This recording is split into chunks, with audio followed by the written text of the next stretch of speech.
हमारे महाराष्ट्र के पुणे के पास तले गांव में जो इंद्राणी पुल के टूट जाने की वजह से कई लोग बह गए, 2 लोग तो मृत भी हो गए हैं, कई लोग अभी घायल हैं, कई लोग अभी बह गए हैं। बचाव कार्य चल रहा है, एनडीआरएफ की टीमें लगी हैं, पुलिस लगी हुई है, प्रशासन लगा हुआ है।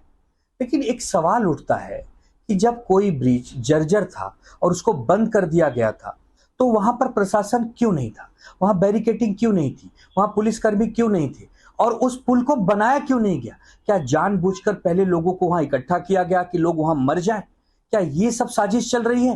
क्या इसीलिए सरकारों को हम चुनकर देते हैं? हम इसमें राजनीति नहीं करेंगे, किसी भी पार्टी की सरकार हो, कोई भी प्रशासन हो, लेकिन लोगों की जिंदगी से खिलवाड़ क्यों? न वायु मार्ग सुरक्षित है, न जल मार्ग सुरक्षित है, न हेलीकॉप्टर सुरक्षित है।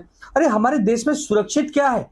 देखो ऐसा है, अहमदाबाद की घटना, उत्तराखंड की घटना और यानी केदारनाथ की घटना, और अभी 1 घंटे पहले जो महाराष्ट्र में मावड़ में जो घटना हुई, क्या कहे उसके बारे में?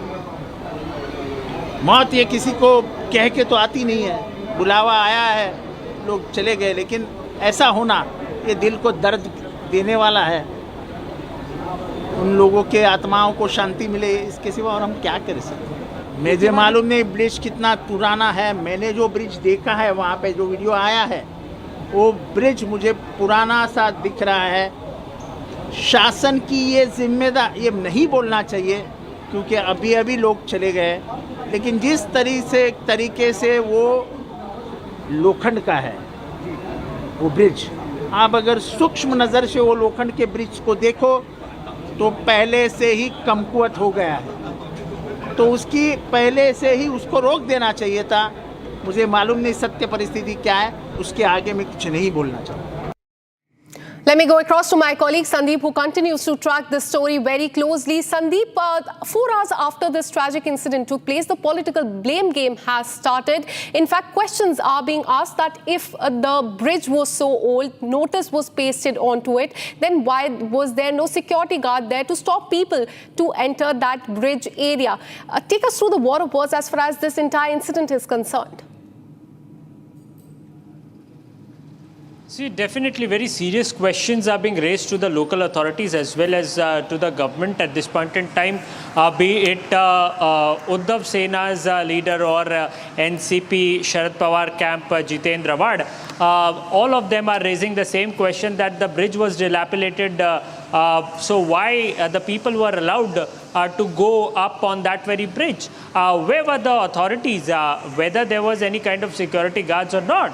So definitely this is a very serious question that opposition is raising before the government as well as before the administration. But at this point in time, the government and the local administration is in fact focusing on the rescue operations out there. The search and rescue operation is underway. Absolutely. NDRF and the SDRF teams are placed out there to carry out the search and rescue operation. 5 deaths have been confirmed by the local MLA out there, and the search for the rest of the people, around 20-25 people have swept away in this very incident. So the search and rescue operation is still underway. Absolutely. 5 people have lost their life. Sandeep, tell us more about this rescue operation that is underway, because we can see in the visuals that NDRF teams are there on the spot. What all teams are there? How many people have been rescued? Because you told us that 5 people have lost their lives. See, that is what is being confirmed by the local MLA, that 5 have lost their lives. 6 to 7 have been in fact rescued and they were taken to the hospital. They were in the critical stage. So whether these are the new 5 people who have lost their life, that is need to be something that needs to be clarified by the authorities.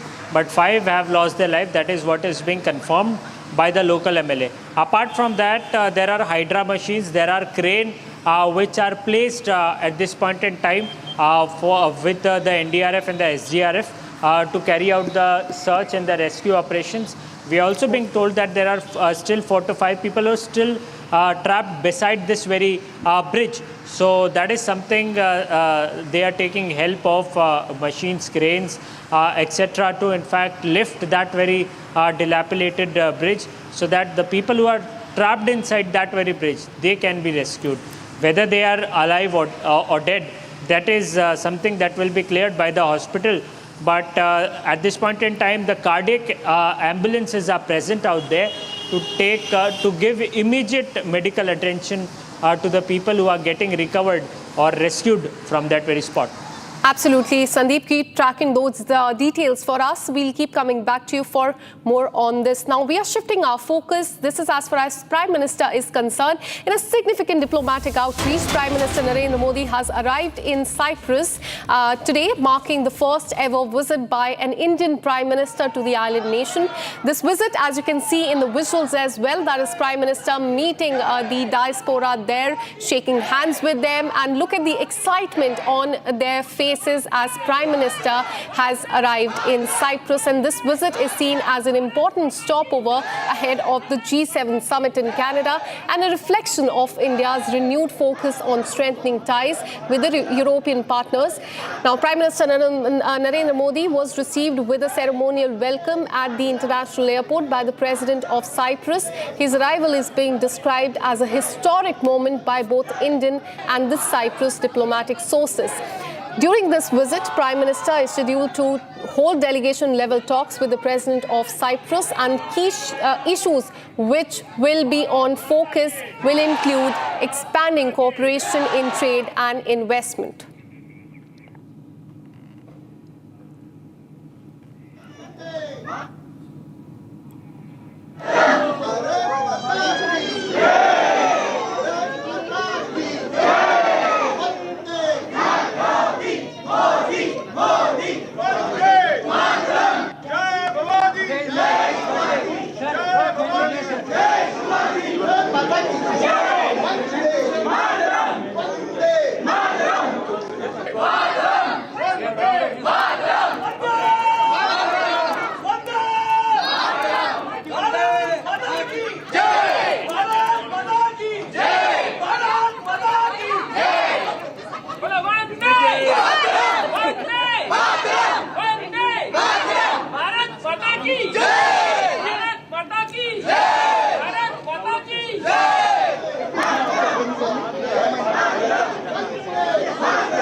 Bharat माता की, भारत माता की।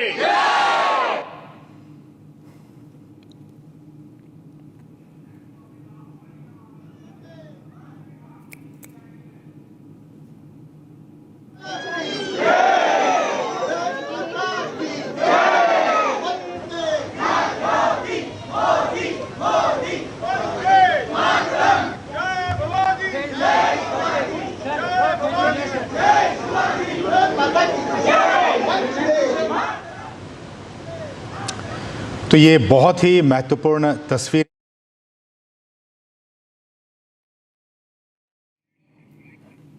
All right, so these are the visuals of Prime Minister there meeting with the diaspora. You heard the chants of Vande Mataram, Bharat Mata Ki Jai, Modi, Modi chants there in Cyprus as he has arrived there as a part of three-nation visit wherein he will also go to Canada for the G7 summit and the first ever visit to Croatia by an Indian Prime Minister. Very important to point out here is that this is in fact the visit by the Prime Minister, any Prime Minister of India in 23 years.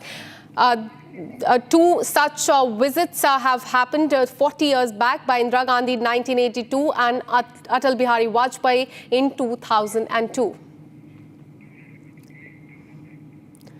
Now we're shifting our focus. A late-night police action at the BJP district office in Bankura has triggered a fierce political backlash in West Bengal.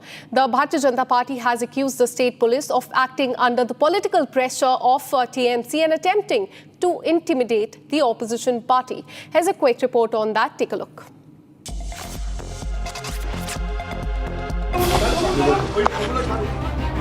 A major political storm is brewing in West Bengal after a late-night incident at the BJP office in Bankura. The BJP alleged that police officials led by the officer in charge of Bankura Sadar police station tried to break open the lock of the party office in the dead of night. The BJP has called this act a blatant display of fascism and accused Chief Minister Mamata Banerjee of using the state police as her personal enforcers. Heinous crime, I feel, and that has been conducted by a police officer. We are going to the court and we are lodging a FIR against that police officer at a midnight without any that is what is it said warrant, without any warrant. They have raided the BJP office. They have broken the lock of the BJP office, and it is not accepted. And this is, BJP is the world largest democratic party, and we will fight against it both legally as well as politically. Leader of opposition Shubhendu Adhikari echoed the outrage, slamming the West Bengal police for what he described as a cowardly attempt to harass opposition workers. He said that the officers acted like thieves and dacoits. The BJP alleges a pattern of partisan policing, citing recent incidents in Murshidabad, Maheshtala and Bolpur, where the police failed to act against mob violence. The party has demanded accountability and promised legal and political retaliation against what it calls state-sponsored political vendetta in West Bengal.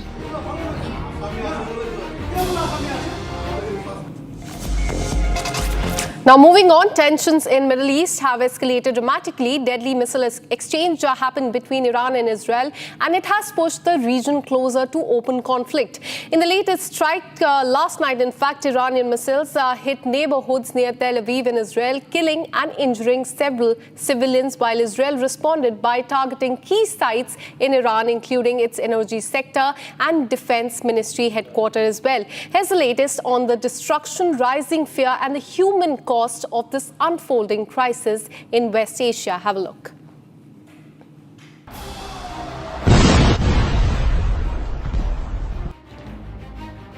In the early hours of Sunday, neighborhoods outside Tel Aviv were plunged into chaos. Iranian missiles tore through apartment blocks and cars, leaving behind a path of destruction and fear. The damage was widespread. Debris littered the streets. Emergency responders raced to the scene, using drones to locate survivors in places too dangerous to reach on foot.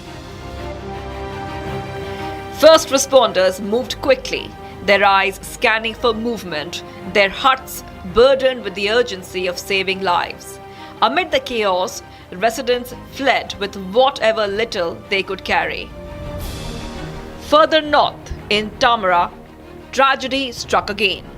A direct hit reduced an entire structure to rubble. One person was confirmed dead as teams continued to search for others.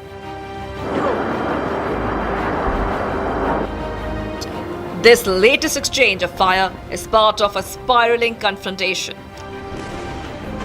On Friday, Israel launched a surprise strike targeting Iran's nuclear and military infrastructure. In retaliation, Tehran unleashed a deadly barrage of missiles and drones.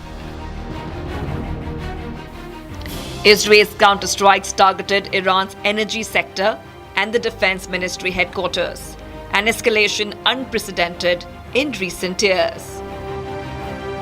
Israeli President Isaac Herzog warned that the region is at a historic crossroads.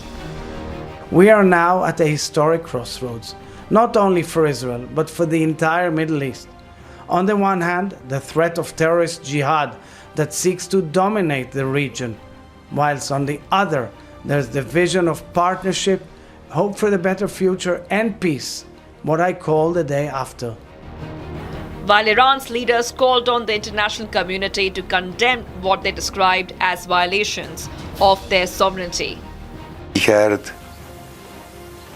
و عواقب او رو بیچاره خواهد کرد به توفیق الهی. انشاءالله با قدرت عمل خواهد شد و با اونها مماشاتی نخواهیم کرد.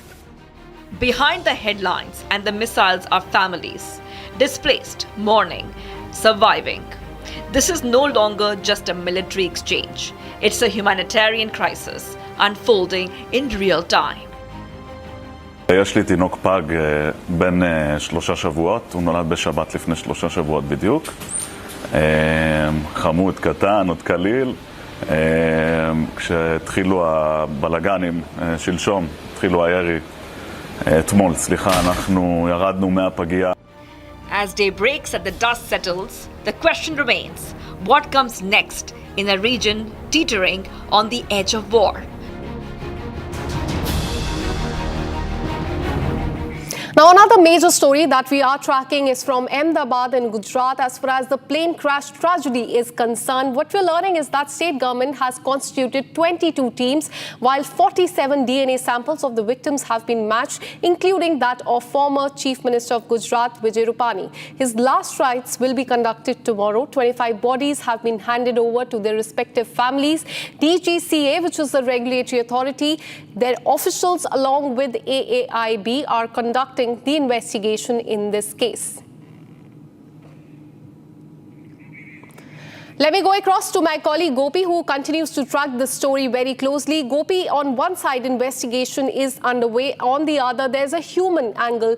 DNA testing is underway at the civil hospital in Ahmedabad. Tell us how many DNA testing have been done, and then also tell us about former Gujarat Chief Minister Vijay Rupani, his test samples, and when the last rites will be conducted.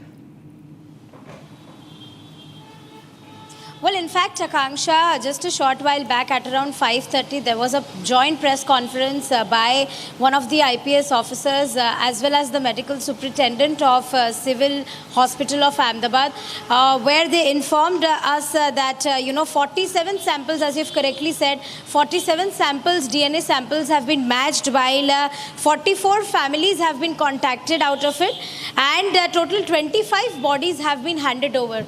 Well, it was after 70 hours of the plane crash that Vijay Rupani's DNA sample was matched, and finally they have got Vijay Rupani's body. Now, to tell our viewers about what is going to happen tomorrow, it is at around 11 that Vijay Rupani's body will be handed over to the family. The entire family of Vijay Rupani is currently based in Gandhinagar. Tomorrow, the final procession and rites are going to happen in Rajkot. While he is going to, the mortal remains will be taken from Ahmedabad airport to Hirasar airport, Rajkot, and the mortal remains are going to reach there at around 2 p.m. So later in the evening at around 5 to 6, the final rites of former Chief Minister Vijay Rupani will be taking place at Rajkot's Ratpara crematorium. While what we are also learning from our sources is that one day mourning has been declared by the state, by Gujarat state government, and the flags will be hoisted half past till entire week. Back to you. Absolutely. All focus will be on the last rites of the former Chief Minister of Gujarat. Keep tracking that story, Gopi. We'll keep coming back to you for more on this. Now, shifting our focus to Jammu and Kashmir. Police there has launched a fresh crackdown on the associates of Pakistan-based terror commanders. Have a look at this report. Forces continue crackdown on terror in Jammu and Kashmir. Security forces have launched yet another massive search operation in the Poonch region. On radar are the terror associates of Pakistan-based terrorist commanders. The latest operation has been launched in the Suijan area of Poonch district of Jammu and Kashmir. On your screen are the pictures of search operations from this morning. Searches have been launched at over 8 locations across the Poonch district. Police officials have been doing door-to-door searches. This is the third time in a month that such search operations have been launched to identify and nab the terror associates. Associates and relatives of Pakistan-based terror commanders who are from Jammu and Kashmir have been on the radar of forces specifically after the Pahalgam attack.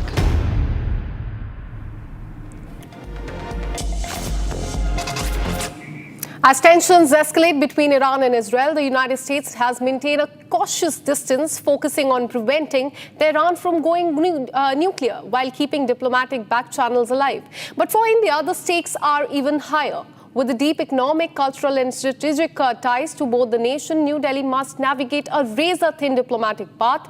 This exclusive report decodes US strategies, Iran's nuclear ambitions, Israel's military posture and India's high-wire act in the region on the edge. Have a look. Definitely, USA has already said, and their president is also very keen, that USA does not get directly involved in this war between Iran and Israel. There is a strategic reason for this. America's ultimate objective is that Iran should not make a nuclear weapon. And America wants to continue talks with Iran under the patronage of IAEA, so that Iran finally agrees to either stop or at least slow down its nuclear enrichment program. Probably last 5-6 rounds of talks did not yield much. But now, after that, this attack, Iran is definitely feeling that it is under a huge amount of military pressure and some amount of diplomatic pressure from international community.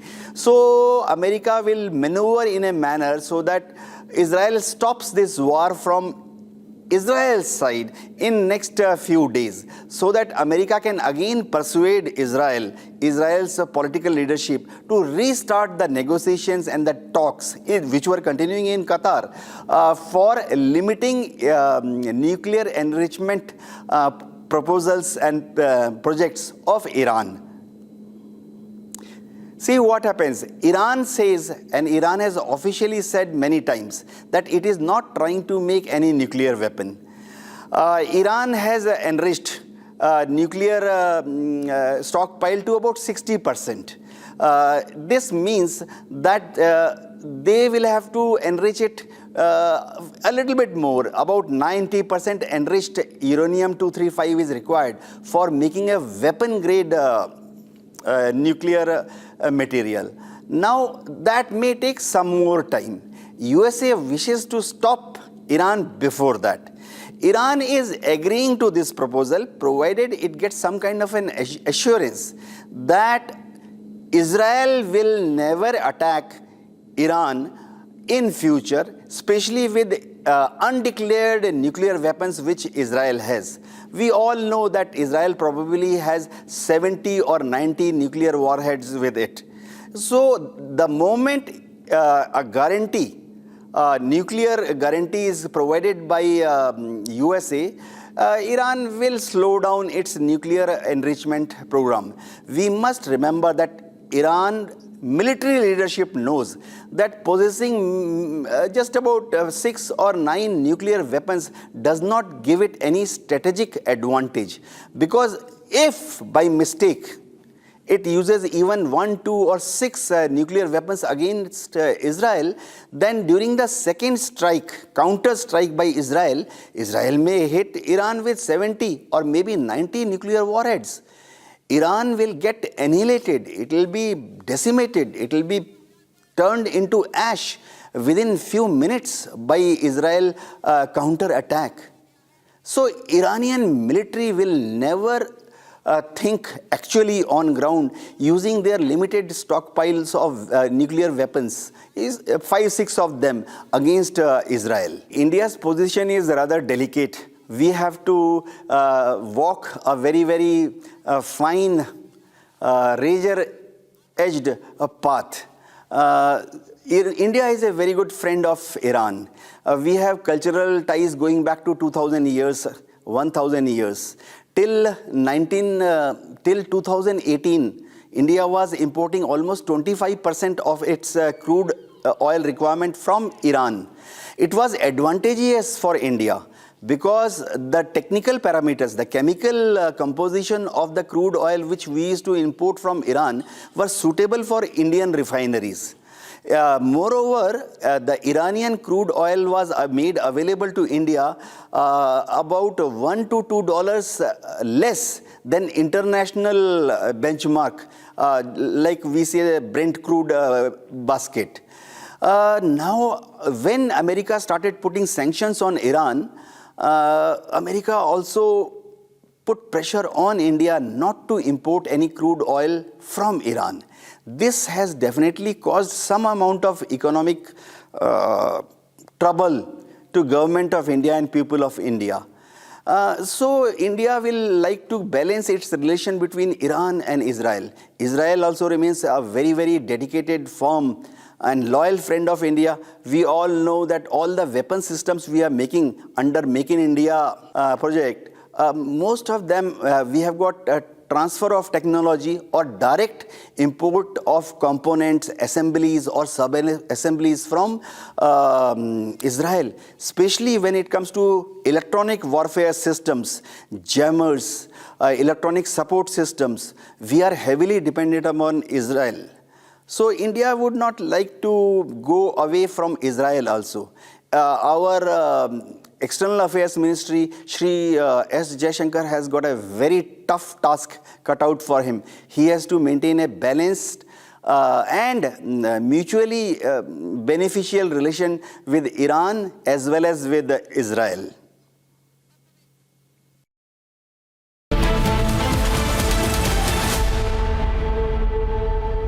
दादी के हाथों का जादू और खुशबू से महकता घर, माँ की मुस्कुराहट और खाने की सुगंध। MDH गरम मसाला, क्योंकि हर रिश्ता है स्वाद से जुड़ा। विमल में गुलिस्तां के ये कुछ लजीज फरिश्ते जब साथ घुलें तो जी ललचाए और दिल कहे कि स्वाद की जुबान में खुद को ऐसे डुबाऊं कि निकल ना पाऊं। विमल की जुबान कुछ है ही ऐसी, मानते हैं? विमल, बोलो जुबान कैसी। आधे बाउल दही में 4 चम्मच MDH चटनी पुदीना मसाला डाला, स्टर करो, पुदीना चटनी तैयार। MDH चटनी पुदीना मसाला। MDH।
$13,000 placements last year. At Amity, we are committed to nurturing passionate, hardworking and proactive professionals.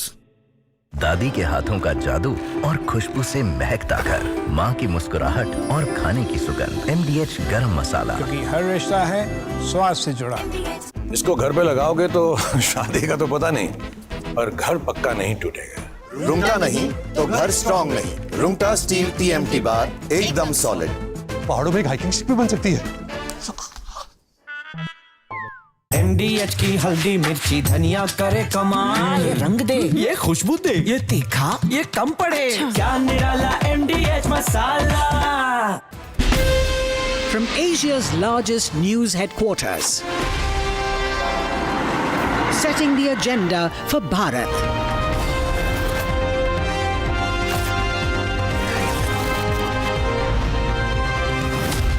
You're watching Republic.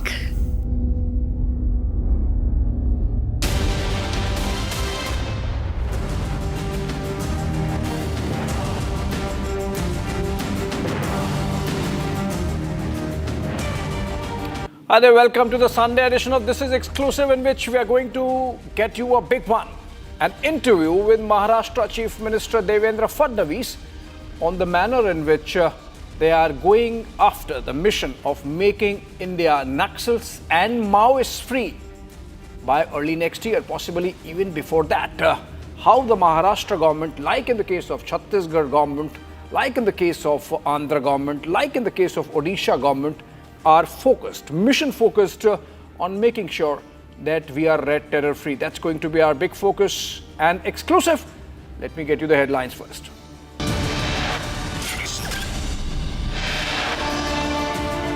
Massive blowback to red extremism in Maharashtra's Gadchiroli. Maoist centers and cadres surrender, turning a new leaf. Mega exclusive on the show tonight.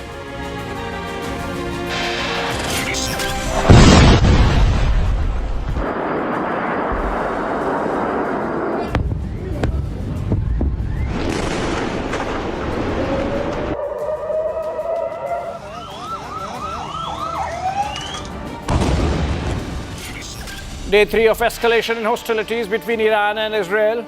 Israel strikes Iranian nuke sites and Defense Ministry headquarters.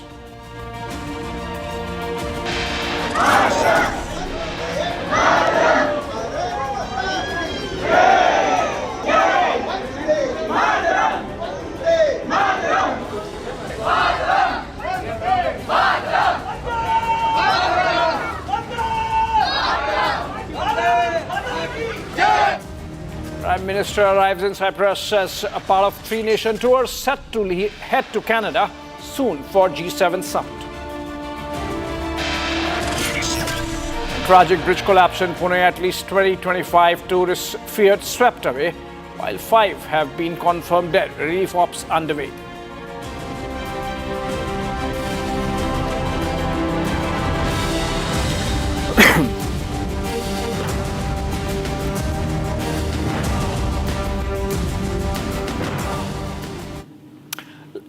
Ladies and gentlemen, this is a story that echoes through the jungles of central India and reverberates with the hopes of a nation long haunted by the crimson shadow of extremism.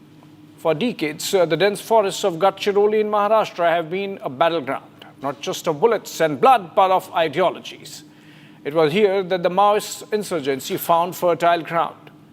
But now something extraordinary is unfolding. In a symbolic and strategic blow to the outlawed Maoist movement, 12 top Maoist cadres with bounties exceeding 1 crore rupees have surrendered, choosing peace over violence, life over death, ballots over bullets. This is not just a shift in strategy, it's a shift in spirit.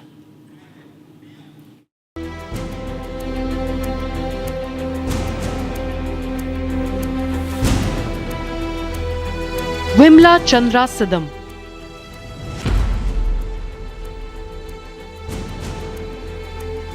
A former Maoist surrendered earlier this year. It began a wave of change. आपने surrender क्या सोच के किया? हम सोच के बोले तो हम वो पहले सोचा बोले तो तबीयत अच्छा नहीं है। हमारी उम्र हो गई।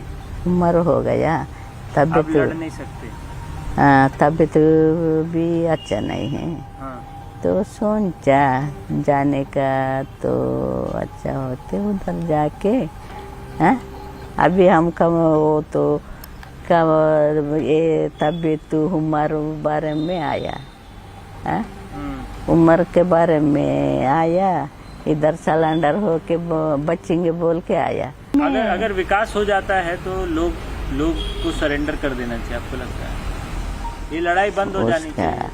उसका तो हम लड़ाई बंद होते नहीं होते हम बता नहीं सकते। हम इधर आके सिलेंडर करके हम जीना आदर ऐसा जीना बोल के आया हम।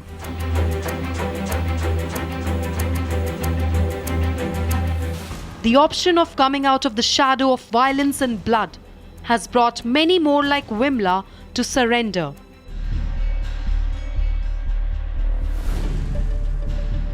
मैं वो समय छोटी थी, 14-15 साल उम्र था। वही समय अपने लोग आते थे तो गाना गाते थे, मीटिंग करते थे। वो मीटिंग यानी अभी गिरधर भैया बताया वैसे ही गार्ड लोगों का और महिला लोगों का अत्याचार कैसा रहता है अपना देश में, महिलाओं को कैसा देखा जाता है और कुछ महिला लोगों को पकड़ के ज़बरदस्ती लेके जाना, ऐसा वो सब कुछ मीटिंग में बताते थे। वो सब सुनकर मैं भी गाना भी मीटिंग भी सुनकर आकर्षित होकर चली गई। मैं तो 12 बोर भी पकड़ी, पहले आई तब पहले एयरगन दिए थे। अच्छा। हाँ, तो उसके बाद 12 बोर 12 बोर के बाद और बीच में एटम दिए थे। उसके बाद राइफल 3 तीर, उसके बाद इंसास के बाद एक 12 brainwashed Maoist terrorists looking for an alternative where they can leave their past behind.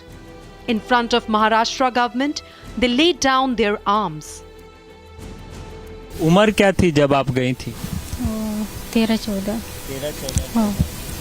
तो उसमें आपको किसी ने जबरदस्ती भेजा था या किसी ने उठा लिया था या आप अपने मर्जी से गई थी? नहीं, मैं मर्जी से गई। अभी लड़ना है ना, जल जंगल जमीन के लिए लड़ना है करके ऐसा। आपको लगता है कि ये जो जीवन है जो अभी आप जी रही हैं, जो लाइफ अभी आपकी है, वो लाइफ अच्छी है या वो लाइफ जो आप पार्टी के साथ गुजारती थी? वो भी अच्छे, ये भी अच्छे। कहाँ भी वो लड़ाई में देखने से वो भी अच्छा है, लेकिन अभी उसमें तो जान का खतरा है, उसमें लोगों को मारना पड़ता है जिंदा रहने के लिए।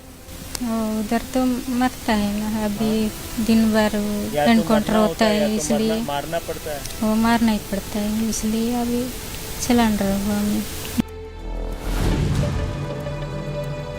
These are the C60 commandos who are the Maharashtra's elite anti-Naxal unit trained to fight in the very terrain that shelters the insurgents. Formed in 1990, the C60 unit is made up of local youth, in fact toughened by the terrain, emotionally connected to the soil and fiercely committed to ending Naxal terror. These are not the stories to be seen in isolation. These are part of a wave of change, a step towards the end of Red Terror. That gives you some idea of the kind of security swoop down happening in these Naxal and Maoist infested territories across the country. This was a report from Gadchiroli, and that brings me to the exclusive. Maharashtra Chief Minister Devendra Fadnavis spoke to senior editor Shawan Sen. This is exclusive is a very, very special guest, Maharashtra Chief Minister Devendra Fadnavis, a man who has been spearheading his government's campaign to combat red terror. Devendra Fadnavis, बहुत बहुत धन्यवाद Republic TV के साथ जुड़ने के लिए। सबसे पहले सवाल करना चाहूँगा कि केंद्र सरकार की मुहिम है 2026 तक माओवाद खत्म करना है। इसी में आपके एक बड़ा मुकाम हासिल किया है। इतिहास बनाते हुए आप गढ़चिरौली गए और 1 करोड़ के इनाम वाले 12 खतरनाक माओइस्ट का सरेंडर आपके देखरेख में हुआ। इसके बारे में आप क्या कहना चाहेंगे? पिछले 10 सालों में प्रधानमंत्री मोदी जी के नेतृत्व में जिस प्रकार से नक्सलवाद के खिलाफ, माओवाद के खिलाफ महाराष्ट्र में हमने लड़ाई लड़ी है, इसके कारण माओवादियों की कमर टूटी है।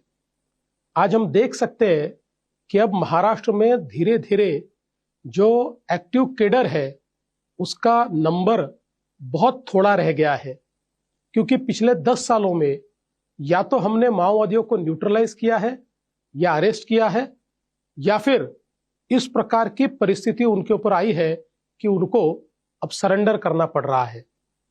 आपने देखा होगा जिस सरेंडर की आप बात कर रहे हैं उससे पहले भी एक सरेंडर हुआ था, उसके पहले भी एक सरेंडर हुआ था। तो लगातार माओवादियों के ध्यान में आ रहा है कि अब वे लड़ नहीं सकते। उनको ये भी ध्यान में आ रहा है कि जिस चीज के लिए उन्होंने लड़ाई शुरू की थी वो तो चीज है ही नहीं। एक प्रकार से उनको दिग्भ्रमित किया गया, उनका इस्तेमाल किया गया। इसलिए बड़े बड़े केडर्स भी 20-20 साल के माओवाद के बाद, अनेकों ऑपरेशन करने के बाद आज सरेंडर कर रहे हैं। इसी सीरीज में ये जो सरेंडर आप कह रहे हैं, ये सरेंडर हुआ था, जिन पर 1 करोड़ से ज्यादा इनाम था, ऐसे 13 माओवादियों ने आत्मसमर्पण किया। अब जो माओवादी बचे हैं उनके सामने इतना ही रास्ता बचता है कि या तो वो आत्मसमर्पण कर दे या फिर हम उनके ऊपर कड़ी कार्रवाई करेंगे। और मेरा विश्वास है कि अब इतने कम संख्या में वो बचे हैं, वो तो अबू जमाड़ के जंगल में जाकर छुप जाते हैं, कोई ऑपरेशन भी नहीं कर पाते हैं। लेकिन जो हमारे गृह मंत्री अमित शाह जी ने एक डेडलाइन तय की है कि मार्च 2026 तक माओवाद को समाप्त करना है, महाराष्ट्र में तो हम अभी उस कगार पर खड़े हैं। इसमें सबसे महत्व की बात यह है कि जो पड़ोसी राज्य है छत्तीसगढ़, जहां पर हमारी सीमा से एक बहुत लंबे समय तक एक जंगल लगता है, जहां पर ये लोग छुपते हैं। और इसमें एक बहुत बड़ा प्रॉब्लम यह था कि छत्तीसगढ़ की जो कांग्रेस की सरकार थी, इसने एक प्रकार से उनको खुली छूट दे दी थी, इसलिए बड़े पैमाने पर छत्तीसगढ़ में रिक्रूटमेंट हुआ। लेकिन मुझे खुशी है कि नई सरकार बीजेपी की छत्तीसगढ़ में आई, तब से छत्तीसगढ़ ने इतने ऑपरेशंस इंटेंसिफाई किए हैं कि जिसके कारण एक तरफ से हमने उनको खदेड़ा है, दूसरी तरफ से छत्तीसगढ़ उनको घेराबंदी बना रहा है। तो मुझे विश्वास है कि अब ये जो एक्टिव कार्डर्स है, इनका अंत बहुत नजदीक है। आप महाराष्ट्र के इतिहास में पहले मुख्यमंत्री बने जो अबूझमार जैसे खतरनाक इलाकों में गए, कैसा रहा आपका अनुभव, क्या संदेश देना चाहते हैं? देखिए, संदेश बिल्कुल क्लियर है। भारत का राज चलेगा, भारत के संविधान का राज चलेगा, संवैधानिक संस्थाओं का राज चलेगा। यहां पर कोई भी असंवैधानिक तत्व अपना राज नहीं चला सकते। यही संदेश देने का मैंने प्रयास किया है और मैंने एक प्रकार से सारी दुनिया को यह बताया है कि जिस प्रकार से माओवादी लिबरेटेड जोन तैयार करते थे, यानी जहां उनका राज चलता था, अब वो लिबरेटेड जोन तो है, लेकिन भारत के संविधान के तहत जो हमारी संस्थाएं, उन संस्थाओं के लिए वो लिबरेटेड जोन है, आम आदमी के लिए वो लिबरेटेड जोन है, वहां के गांव गांव में रहने वाले जो लोग हैं उनके लिए लिबरेटेड जोन है, और कोई भी उनका बाल भी बाका नहीं कर सकता। इस प्रकार से अब भारत के संविधान को स्थापित करने का काम इस पूरे इलाके में हमने कर दिया है। जिस तरह के आउटपोस्ट सरकार ने कावंडे गांव में बनाया है, इस तरह के इंफ्रास्ट्रक्चर की माओवाद खत्म करने में क्या अहमियत होती है और ऐसे में सिक्योरिटी ऑपरेशंस की क्या भूमिका रहती है? देखिए, सिक्योरिटी ऑपरेशंस ये पहली कड़ी है, क्योंकि जैसा मैंने आपको कहा कि माओवादी अपना राज तैयार करते हैं।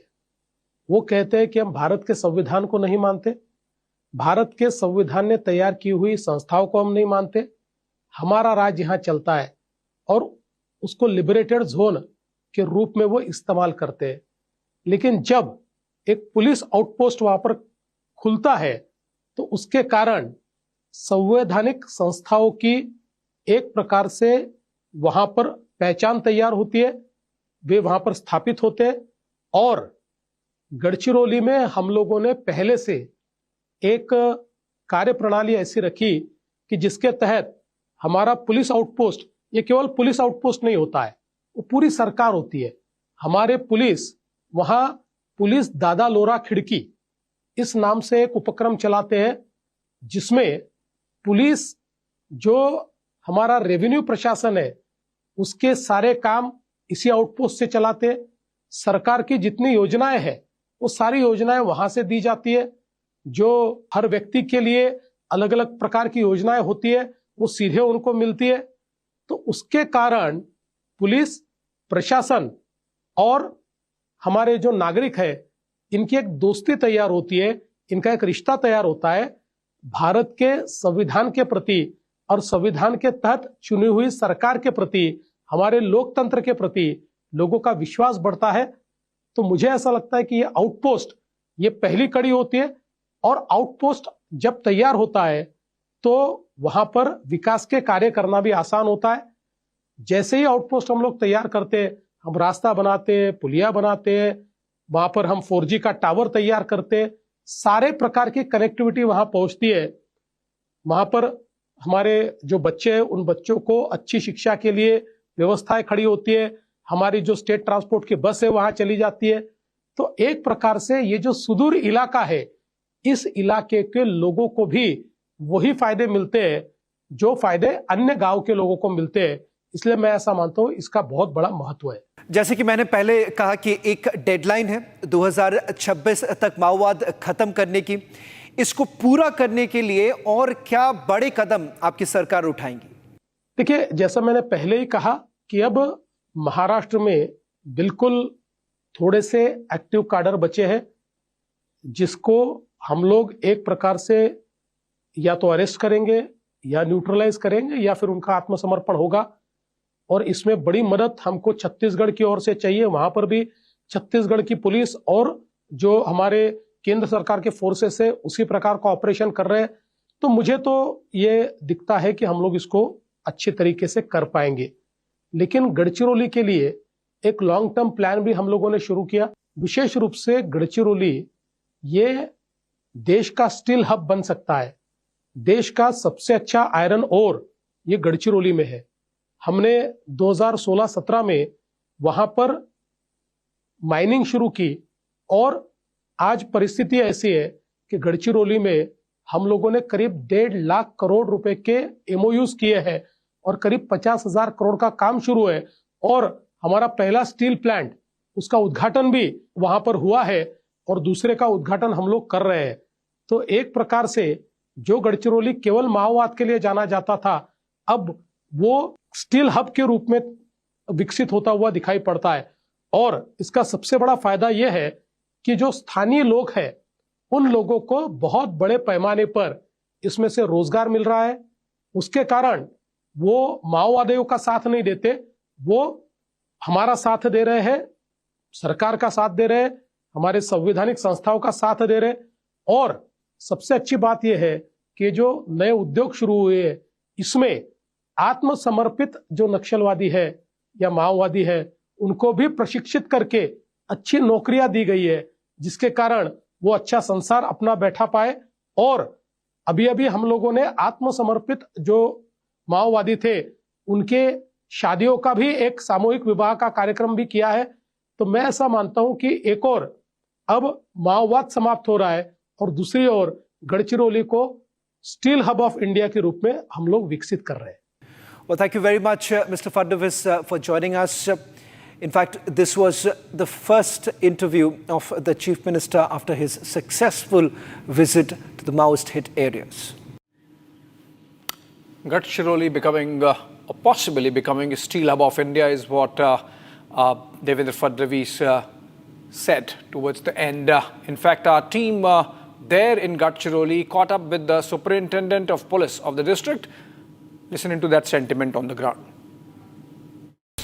क्या कुछ बदलाव किए गए हैं और क्या कारण है कि यह ज़िला जो है, जो सबसे पिछड़ा ज़िला हुआ करता था, अब मेन स्ट्रीम की तरफ आ रहा है?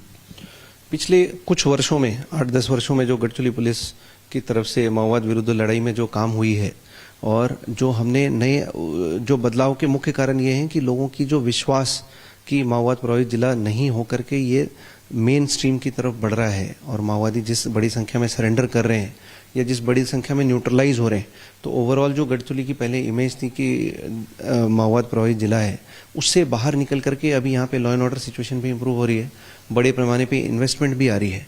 और उसके लिए हमने 2 प्रोंग स्ट्रेटजी यूज़ की। एक तो नक्सल विरोधी अभियान को हमने तीव्र और किया, और दूसरा लोग को मेन स्ट्रीम करने के लिए, जो ट्राइबल लोगों का विनिंग हार्ट्स एंड माइंड्स जिसको हम बोलते हैं, वो करने के लिए हमने सिविक एक्शन फ्रंट पे भी काम किया। सर, अगर बात करें कि शहर को गांव से जोड़ने की जो प्रक्रिया है या जो देहात जिसको कहते हैं, वहां पर बिजली, पानी, शिक्षा, सुरक्षा, ये व्यवस्था जो पहुंचाने की प्रक्रिया है वो कहां तक पहुंची है, और दूसरा मैं ये जानना चाह रहा हूं कि आप कहां तक उनको एजुकेट कर पा रहे हैं कि हम आपके हैं और वो जो नक्सल हैं वो एक एंटी सोशल एलिमेंट है। तो ये प्रक्रिया जो है वो कहां तक पहुंची है? काफ़ी तेज़ी से इस प्रक्रिया में भी काफ़ी डेवलपमेंट हुई है। जैसे RCPAW स्कीम है मिनिस्ट्री ऑफ होम अफेयर्स की, गृह मंत्रालय की, उसके तहत पिछले 5 साल में गढ़चिरौली में लगभग 400 किलोमीटर के रोड्स बने और लगभग 70 ब्रिजेस बने। जो गांव साल के 6 महीने के लिए गढ़चिरौली से कट जाते थे और उनका संपर्क केवल छत्तीसगढ़ से रहता था, ऐसे सभी गांव महाराष्ट्र से अटैच हो गए हैं और इसके कारण लोगों का उनके तहसील प्लेसेस से संपर्क बढ़ा है। हमारी जो सिविक एक्शन प्रोग्राम है पुलिस दादा लोरा खिड़की और प्रोजेक्ट उड़ान, उसके अंतर्गत सबसे बड़ी समस्या यहाँ सुरक्षा की थी। सुरक्षा नहीं होने के कारण बाकी यंत्रणा सरकार की वहाँ पहुँच नहीं पाती थी, तो हमने हर जगह पे ऐसे पुलिस आउटपोस्ट खोले जिसके कारण उस एरिया में सुरक्षा बढ़ी और वहाँ पे फिर हमारी सिविक एक्शन और कम्युनिटी पुलिसिंग प्रोग्राम के तहत हमने वहाँ पे एक सिंगल विंडो सिस्टम सेटअप किया। 21 से जो एक्शंस आप लोगों के हैं उसमें मेजर ऑपरेशंस अगर आप उसका जिक्र करें और बताएं कि कितने ड्रेडली नक्सलवादियों को पकड़ा है आपने और वो उनके अगर आप डिटेल्स शेयर करें। गढ़चिरौली के इतिहास में, माओवाद विरुद्ध इतिहास में 2 बड़े इनकाउंटर्स, मैं बोलूं तो 3 बड़े इनकाउंटर जो एक मील का पत्थर साबित होते हैं। उसमें सबसे पहले 2018 में एक बोरिया कसनासुर में एक ये हुआ था जो अभी कुछ दिन पहले तक नक्सल विरोधी अभियान में देश का सबसे बड़ा इनकाउंटर हुआ करता था, जिसमें हमने 40 माओवादियों को 2018 में मार गिराया था। उसके बाद 2021 में 13 नवंबर 2021 को एक छत्तीसगढ़ सीमा पर एक इनकाउंटर हुई जिसमें 27 माओवादियों को मार गिराने में हमारी C60 को सफलता मिली। इसके बाद 2024 में भीषण बरसात के समय हमने एक ऑपरेशन लॉन्च किया था और जिसमें 6 नदी नाले को क्रॉस करके बारिश होते हुए हमने एक ऑपरेशन गढ़चिरौली कांकेर बॉर्डर पर डाला जिसमें हमने 12 माओवादियों को न्यूट्रलाइज किया। ये 3 ऑपरेशंस के कारण और ये 12 माओवादियों के न्यूट्रलाइज होने के कारण नॉर्थ गढ़चिरौली आज के डेट में माओवाद प्रभाव से मुक्त हो गया है। ऐसा क्या आप लोग कर रहे हैं कि इतनी भारी संख्या में लोग आकर के सरेंडर कर रहे हैं? कौन सी नस आपने जो है वो नक्सलियों की दबा दी है? सरेंडर वो इसलिए कर रहे हैं कि उनके पास पर्याय कुछ बचा नहीं। जिस तरह से हमारी नक्सल विरोधी अभियान चल रहे थे, जिस तरह से बड़ी संख्या में माओवादी न्यूट्रलाइज हो रहे थे गढ़चिरौली के, और हमारी जो सरेंडर रिहेबिलिटेशन पॉलिसी है महाराष्ट्र शासन की 2014 की, वो बहुत ही अट्रैक्टिव एक पॉलिसी है जिसमें हम cash component as a award भी देते हैं। उसके अलावा हम इन्हें एक भूखंड, एक जमीन का टुकड़ा भी देते हैं जिसके ऊपर वो अपना घर बना सकते हैं। गढ़चिरौली जैसे शहर में उनकी एक अलग से कॉलोनी है जिसमें सभी सरेंडर्ड माओविस्ट रह रहे हैं। उनकी रोजगार और स्वयं रोजगार की संधि भी गढ़चिरौली पुलिस उनको उपलब्ध करा करके दे रही है। From home to some international focus now. Tensions in the Middle East or West Asia are once again flaring up, this time amid a growing confrontation between Iran and Israel. The escalating conflict has sparked serious concerns for foreign nationals in the region, including thousands of Indians residing in Iran. In the light of the deteriorating security situation, the Indian embassy in Tehran has issued a high-priority advisory urging all Indian citizens to remain in close contact with the mission. They have issued numbers also on which those Indians stuck there can contact the mission staff. Now, the point to remember is that Iran and Israel have escalated hostilities with back-to-back missile strikes, after which Netanyahu warned that Tehran will burn, even as the supreme leader of Iran, Ayatollah Khamenei, said that Israel would pay a dear price. And it's been 3 days now that these missile strikes from both the sides have been targeting each other's territory. And in fact, reports suggest that almost entire top leadership of the Iranian military, or a significant proportion of their military leadership, has been decimated, taken down, and nuclear installations hit. We are going to be joined in by a former major of the Israeli Defense Forces, Dan Pfefferman. In fact, he's there with us. Welcome, Dan. And how long before you could say that Israel has achieved its military objectives, that whatever nuclear installations that had to be targeted have been taken down, and that the de-escalation can happen? Yeah, thanks for having me on. It's going to be a while. The IDF and the Israeli government is reporting not days, but possibly weeks before the goals of this operation are achieved. But as the Prime Minister and the government has announced, it's not realistic, nor do we think in Israel it's realistic that we'll completely dismantle and completely neutralize Iran's nuclear and ballistic missile programs. Rather, what we're going for is a significant delay in these programs. Of course, as we know, and certainly here in Israel, but from international experience with rogue regimes and nuclear programs, especially since Iran has the domestic scientific know-how, what we need to hope for is a diplomatic solution in which Iran agrees to dismantle its program and not seek to achieve a nuclear weapons capability. The military aspect was really a last resort after all diplomatic options led by the United States had failed, and after Iran has been attacking, whether directly or indirectly, Israel with its proxies, with its missiles, and directly with 300 ballistic missiles itself on 2 different occasions, had been attacking Israel and threatening its destruction for the last 600 days since the October 7th attack. Of course, it was behind the October 7th attack as well. And so we were left with no choice but to preemptively go after Iran's nuclear program, and hopefully will achieve a significant delay. Okay, and any chance of the United Kingdom or the United States joining directly militarily, given the fact that the UK has sent in its fighter aircrafts to the region?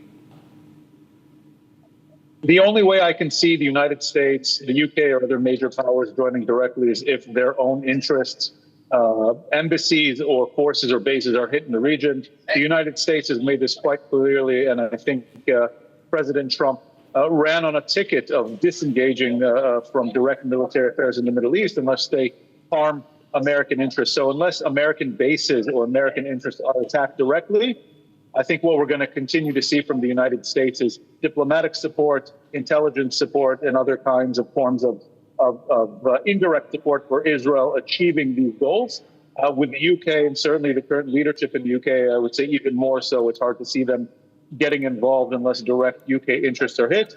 That said, I think it is imperative on the entire international community who want to see stability and peace in the region to support Israel's efforts. Israel is really doing this on behalf of the entire civilized world, taking out the most dangerous regime in the world that was days away, reportedly, from achieving nuclear weapons capacity and was rushing towards it in the entire 60 days that the United States was in advanced negotiations with the regime in Tehran.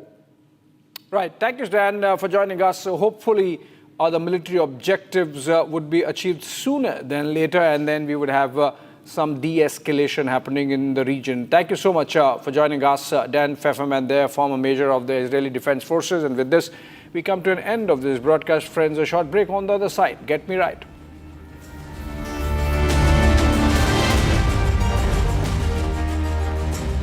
Hi, this is Chef Ranveer Brar. Guarantee you brilliance on behalf of IIHM.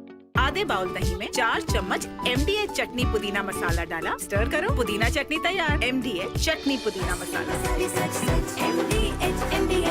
मेरी नई Hyundai extra तुमने भी तो कल नई car ली है ना, उसमें भी तो होगा ना ये वॉइस इनेबल सनरूफ। है ना अंकल, सिंगर इनेबल सनरूफ। और बेनिफिट्स ये तो मिले होंगे ना? ये मिला। हाँ? हुंडई कार्स पर मिल रही है अमेजिंग डील्स। वैसे लोगे तो आप हुंडई ही, चाहे दिल की सुनो या डील्स की। MDH की देगी मिर्च, देगी मिर्च का तड़का, अंग अंग फड़का। MDH की देगी मिर्च।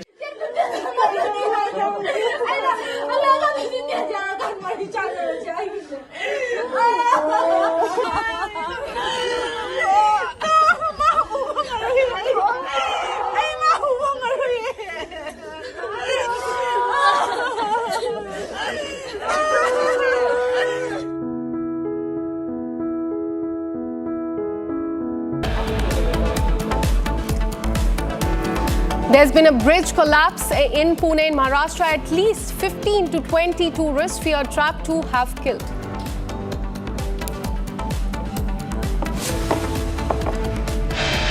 Pakistan's claim of Rafale debunked by Dassault chief. Rafale maker calls Pak narrative inaccurate.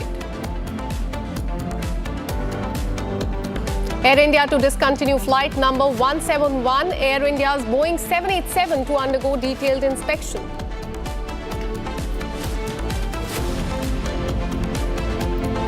Chopper crashes near Gupt Kashi in Uttarakhand, and all the 7 people on board have been killed.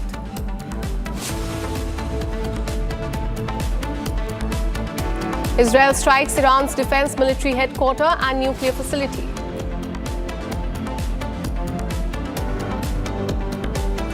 Prime Minister Narendra Modi lands in Cyprus. He was welcomed by the president there.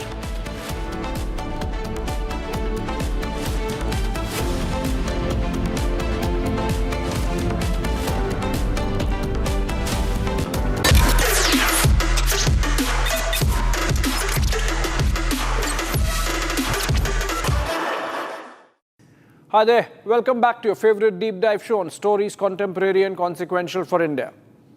This episode I picked 3. 1 domestic, 2 about our neighbors to the east and west, China and Pakistan. First, we will have a look at Pakistan's economy in the backdrop of the just announced budget, which shrunk by 7% and yet increased army's allocation by 20%. If yet another proof was needed of the Pakistani army scavenging on its own people, this is the one. Second, this week marked China taking its military and economic muscle flexing far and wide literally. For the first time, it sent 2 of its 3 aircraft carriers into the Pacific closer to America's coast, even as it sought to leverage its control over rare earths economy in its trade negotiations. Chinese expansionism is the focus. Third, the Congress called the bluff of its own caste politics when the party's Karnataka government quietly buried the caste survey it had got done but couldn't get out. What's with the caste surveys that political parties want them but do not want to show them? Let's get going.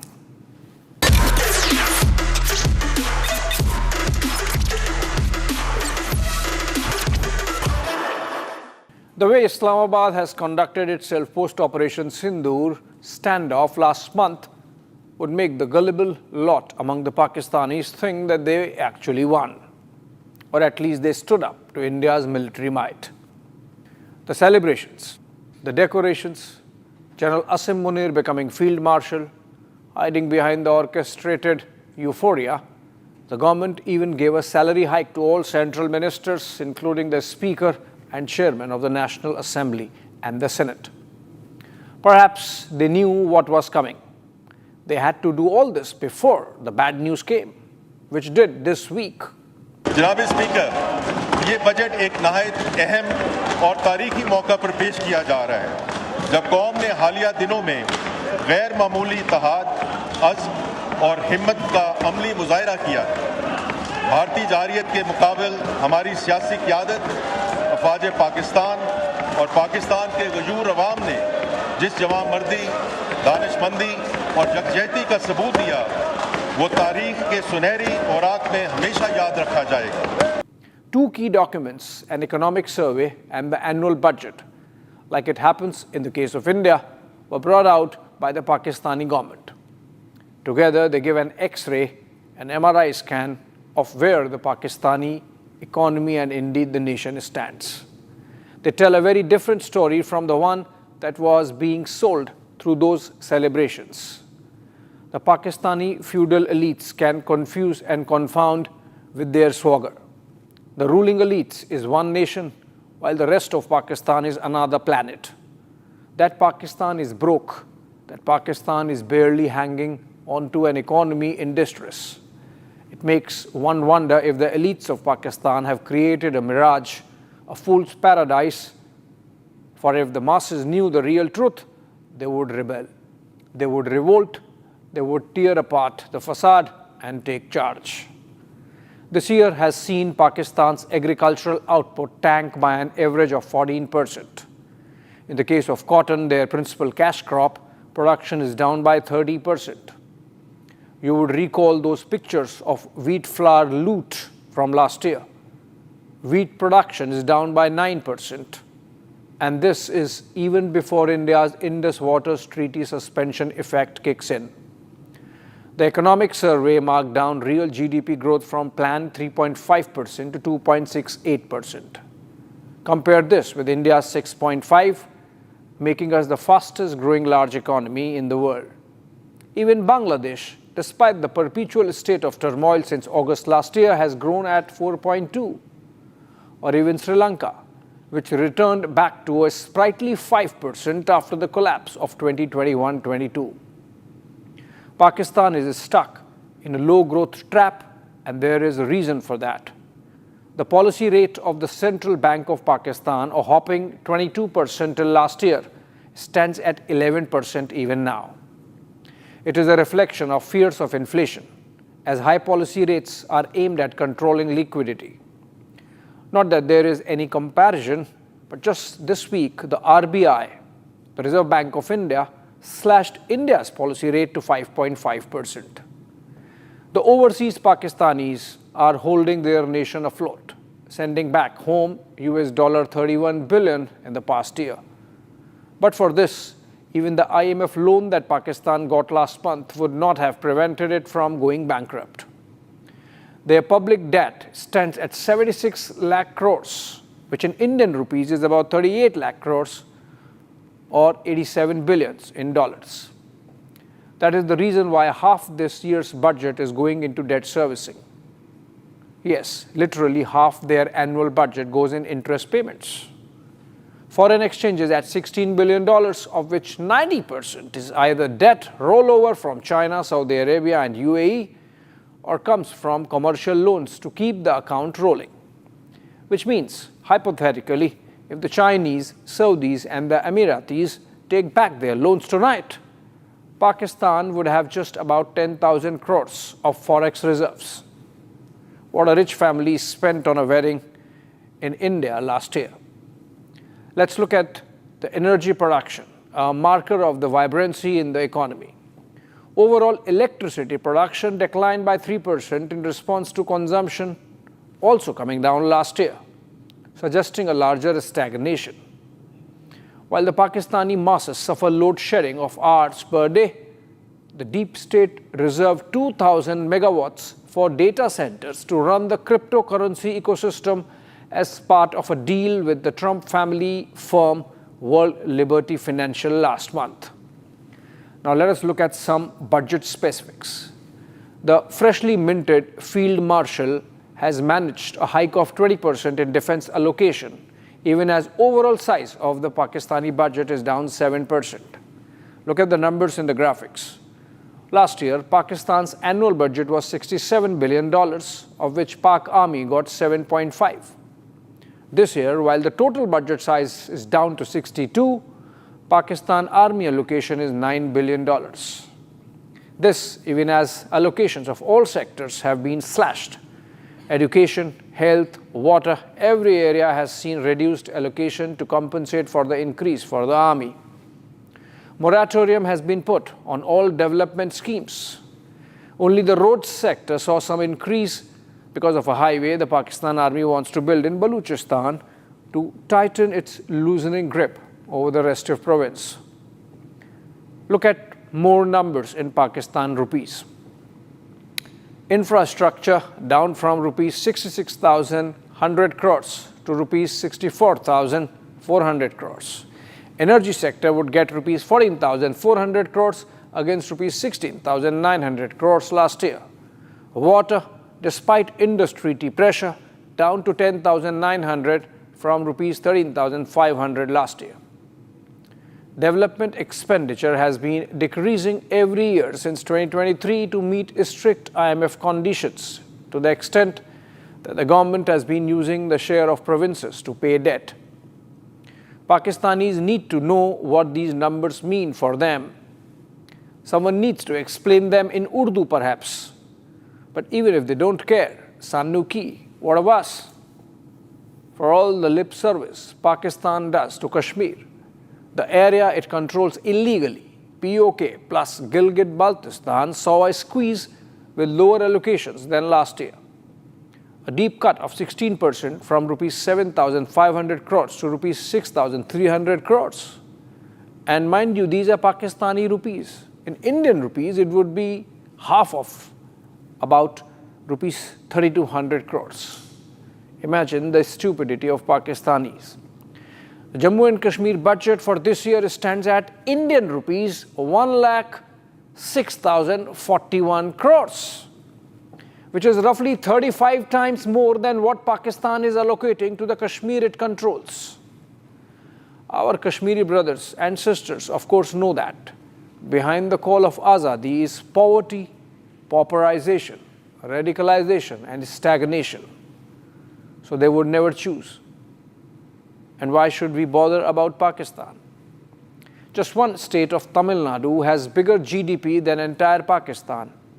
And of course, many more states including Uttar Pradesh and Maharashtra.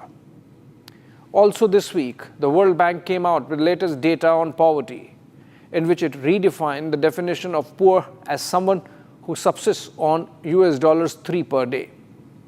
This has made half the population of Pakistan become poor at the stroke of a pen or printer.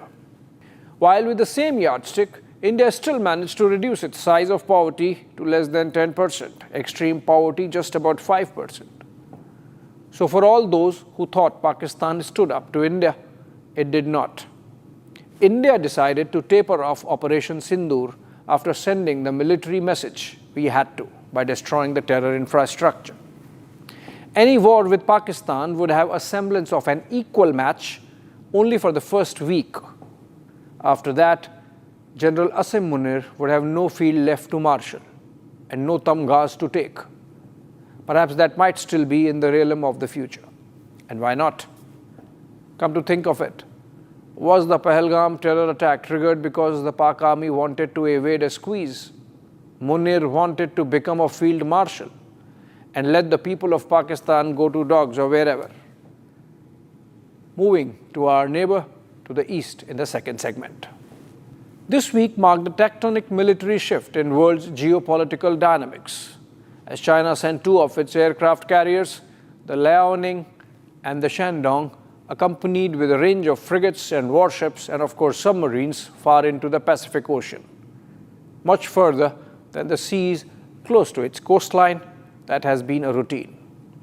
Japan confirmed that the two carriers in formation operated this far for the first time, and it was little more than peaceful muscle flexing. また公表するのは初めてであって、空母2隻ですね、遼寧と山東ですかね、が同時期に太平洋上で活動していることを確認、公表したのも、今回が初めてとなると承知をしています。The Liaoning sailed inside Japan's exclusive economic zone, and a J-15 fighter aircraft taking off from the Shandong chased a Japanese P-3C reconnaissance plane right inside Japanese air defense identification zone. While the Japs issued a démarche to the Chinese ambassador in Tokyo, this might not be the last time the Chinese have done this. It's a first, but not the last. In fact, it's a beginning of an increasingly aggressive China reinforcing its expansionism militarily. Look at the cheekiness of this post from the Communist Party mouthpiece Global Post or Global Times. It's quoting American and Japanese experts to buttress its own actions in the Pacific while calling the exercise routine. Crossing this far and reaching the second island chain further than Japan and close to the US territory of Guam. Till now, the Americans and the Chinese warships or fighter jets would come face to face, but closer to the Chinese territory. This marks the first that a Chinese flotilla skirted an American island. China has recently acquired a blue water navy status, with both the aircraft carriers joining the People's Liberation Army Navy in the last 3 years. Numerically, Beijing has the world's largest navy already, though it lags behind the United States by a wide margin when it comes to aircraft carriers. China's 3 to the USA's 11. That advantage allows Washington to keep a carrier strike group permanently forward deployed to waters closer to Chinese coastline, both the East China Sea and the South China Sea. but that might start changing soon, or might have already. This week marks a first deployment to Western Pacific by China, Eastern Pacific, and hence American West Coast could be the next. China's neighborhood is watching this development with trepidation. From Taiwan to Philippines, from Malaysia to Indonesia, every nation state has a territorial dispute with China and faces Chinese muscle flexing as a routine.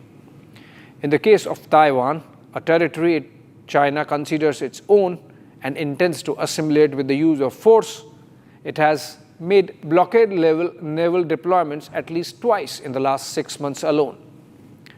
This military muscle flexing happened in a week when China did even more belligerent posturing on trade and economy. In a decision that sent global stock markets into a spin, China decided to restrict exports of 7 rare earth minerals. These are elements crucial to new age industries like the semiconductors, EV batteries, electronics, smartphones, jet engines, rockets, space stations, effectively all sectors of modern day geostrategic and geoeconomic significance. China accounts for roughly 70% of global raw material production in these elements, 85% of global processing, 90% of rare earth magnet manufacturing, and near total control over heavy rare earth refining. And hence, its decision to restrict exports impacts supply chains around the world. The markets got cold. Like in other industries, the dominance itself was manufactured with decades-long strategic pursuit backed with state subsidies and lax environmental regulations aimed at undercutting global competitors. In a carrot and stick approach, China incrementally relaxed the export control decision in return of trade deals, both with the Europeans and finally with Trump. The lesson for the global community is that even if the Chinese are going after the Americans, it has consequences for everyone. Washington, D.C. needs to realize that this total chaos on global trade regime it has unleashed is benefiting nobody. It has created a free-for-all in which increasingly China has an edge over the United States. Better sense should prevail in the White House sooner. And then, coming back, home to our third segment. It is an unanimous decision in the cabinet that new survey is to be conducted. Irle adukku ಹೋಗ್ತಾ ಇರೋದು ಏನು ಹೇಳ್ತಾ ಇದ್ದೆ new survey is to be conducted. That is the decision taken by the cabinet unanimously. And so far as section class 2 is concerned, the commission is to be consulted. That we are going to consult the commission. If there was one promise which provided maximum ballast to the Congress campaign during last assembly elections in Karnataka, it was this one: the making public and implementation of a caste survey the party had done while in power in 2015. But 2 years after coming to power, Chief Minister Siddaramaiah announced scrapping of the data and a fresh start this week. While the plank of dividing the society on the basis of caste is not given up, the party has come face to face with hard realities and some dangerous consequences of spinning politics around castes. It's a Pandora's box to say the least. It's a quagmire best approached with reform in mind and not entrenching vested interests. Unfortunately, that's exactly not what the political parties cutting across the political divide are doing. Those who track Karnataka politics closely would know better what dynamics played out between the Vokkaligas and the Lingayats, the two dominant castes in the state, or how the Kurubas and the Adigas came to loggerheads owing to the mathematical gymnastics that were attempted. The report had recommended 51% reservation for OBCs while pegging the OBC population itself in the state at 70%. Both the Vokkaligas and Lingayats rejected it, claiming they were undercounted. The report also recommended inclusion of Kurubas, the caste of Siddaramaiah, to be included in the most backward category. This too was resented by the non-Kuruba backwards. Basically, it was about a community that is already in beneficiary list, like the OBC, resenting the inclusion of others as the share in the pie would get smaller. In neighboring Telangana, the Congress faced a pick-one situation. The survey that the Revanth Reddy government got done late last year showed a decrease in OBC population and an increase in the general category or forward caste numbers. Imagine, this is the same Congress party whose leader Rahul Gandhi has not made a single speech in the last 2 years or more without mentioning caste census, which unfortunately has been accepted by the Modi government only last month as part of the larger national decadal headcount that is all set to take place next year. But more on this in a bit. Bihar is the third state in the country that has conducted a caste survey in the recent past and incorporated results into governance. The Nitish government had promised and got survey done when the JDU was part of the opposition Indie bloc. The implementation happened when Nitish had switched sides and was back in the NDA fold. While the decision to increase overall reservation quota to 65% from the judicial cap of 50% to reflect new caste dynamics has been challenged in the courts, the real impact is at the grassroots, with politics showing fracture. There's a jousting between various caste groups, with political rallies in Bihar targeting smaller categories like the Koiris, Kurmis, Tanti and Tatwas or Mallas separately rather than as a large OBC cohort or MBC cohort. This can have dangerous consequences. In neighboring West Bengal, the Mamata government has reorganized the OBC list in the state in a manner that Muslims, as a religious group, now find substantial representation as backward castes. For example, in the year 2011, when Trinamool came to power for the first time, the OBC list in Bengal had 66 castes, of which Muslims were only 11. Now, after the latest tweak, a total of 67 Muslim subcastes have been included. To accommodate the increased numbers, the Mamata government has increased OBC quota in the state jobs to 17% from 7% earlier. Obviously, she wants to take care of her Muslim vote bank through the OBC route, despite the Supreme Court explicitly saying that there cannot be religion-based reservations. That brings me to why the BJP-led NDA government has bitten the bullet. One obvious reason of hard-nosed realpolitik is that, like in the case of freebies, so in the case of castes, when the opposition has made it a race to the bottom, BJP as a political party cannot shut itself out of the electoral game. Second, is that perhaps the BJP realized from the experience of Karnataka, Bihar and Telangana, the three states that have conducted surveys, but with limited success in outcomes, that let the genie be out of the bottle. The mess would become a collective responsibility. The Modi government is in fact contemplating an all-party committee to formulate the contours of the caste survey. Let's not forget that the duplicity of the Congress stood exposed when it dropped its own caste enumeration in 2011, upon realizing that the nation had 46 plus lakhs castes against only 4,000 plus in 1931. Be that as it may, if the headcount has to reflect castes, it better do with integrity. If census is a mirror of society, then let's have it warts and all. If Christians want to be associated with castes, then explain how your religion accepts it. If Muslims want caste, then show proof in the Quran or the Hadith. And while the census would help the government update the National Population Register, the Modi government should bite one more bullet. Bring a National Register of Citizens, the NRC, also. The NRC is the next logical step after this round of clean census. Thanks for watching.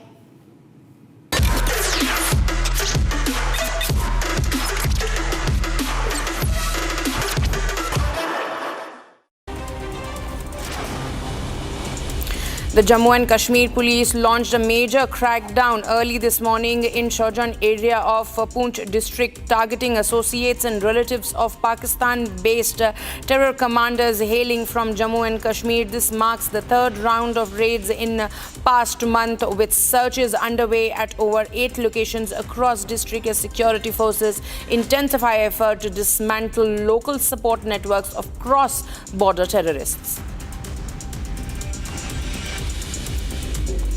A massive compound wall collapsed in Mangaluru following heavy rain was caught on CCTV, showing the structure crashing onto the road and damaging the opposite compound. Thankfully, no casualties occurred as the road was deserted at the time. The impact tore off a gate, brought down an electric pole that snapped into two and caused a short circuit, with visuals resembling a powerful water explosion underscoring the severity of the incident.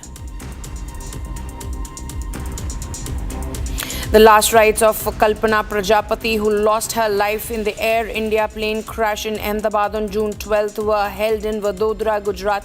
Her son, Heer Prajapati, expressed deep sorrow over the tragic loss, stating that the grief is beyond words, but acknowledged the government's support during the difficult time. कोई tension लेना की ज़रूरत नहीं है। जितने हम हमारी family को लेकर टेंशन में हैं, उतने गवर्नमेंट हमारे लिए उतने सहकार देने के लिए तैयार है। शब्दों में मैं कह नहीं सकता उतना। एक आप हट जाए ना, उससे भी ज़्यादा। The BJP launched a sharp attack on RJD chief Lalu Prasad Yadav, alleging that the party and its allies, including Congress and the India Alliance, consistently insulting scheduled caste and Dalits, referring to an incident where B.R. Ambedkar's image was reportedly placed beneath Lalu Yadav's feet. The BJP said that this act reflected RJD's true character and its disregard for constitutional values. The party accused the RJD of prioritizing dynasty politics and Jungle Raj over the legacy of Baba Sahib Ambedkar and the rights of marginalized communities. Co-powered by Century Ply Club Prime. Raho befikar. 13,000 placements last year. At Amity, we are committed to nurturing passionate, hardworking and proactive professionals. ये है secret recipe MDH का जीरा SIP jaljeera मसाला।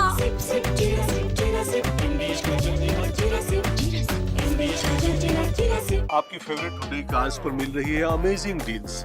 वैसे लोगे तो आप Hyundai ही, चाहे दिल की सुनो या डील्स की, तो जल्दी चले आओ Hyundai showroom.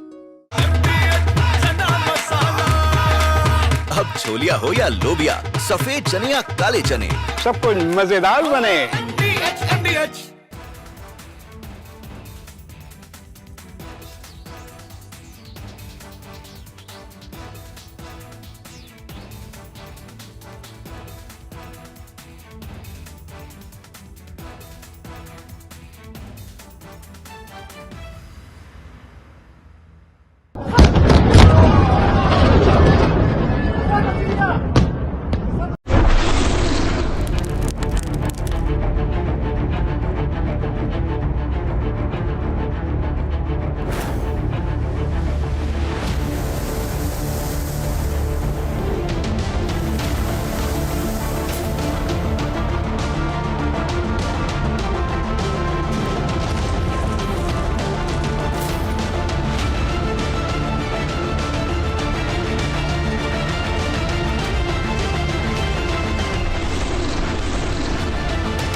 From Asia's largest news headquarters, setting the agenda for Bharat.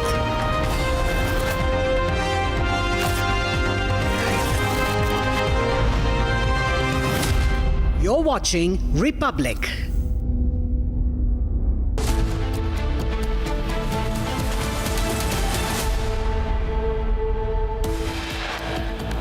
There's been a bridge collapse in Pune. At least 50 to 20 tourists are fear trapped. 100 to 150 tourists were present at the spot when the bridge collapsed. NDRF roped in rescue operation is underway.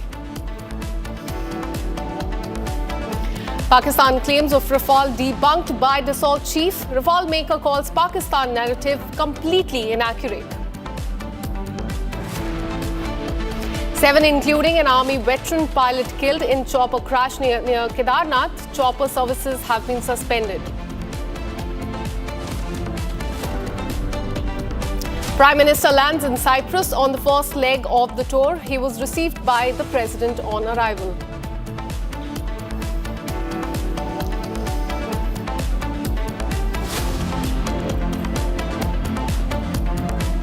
Israel Prime Minister warns Iran, says it will pay a very heavy price after Iran's retaliatory strike in its 3 Israel cities.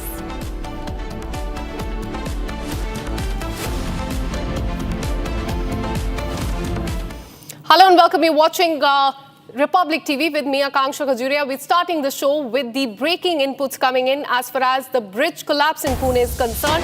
What we're learning so far is that 5 people have died and around 5 to 7 rescued people have been sent to the hospital after a bridge on Indrani River collapsed in Pune. The tragedy happened around 4 p.m. NDRF and local police have been deployed for the rescue operation. In fact, Prime Minister, who's on a 3-nation visit, has dialed Maharashtra Chief Minister Devendra Fadnavis and took stock of the situation.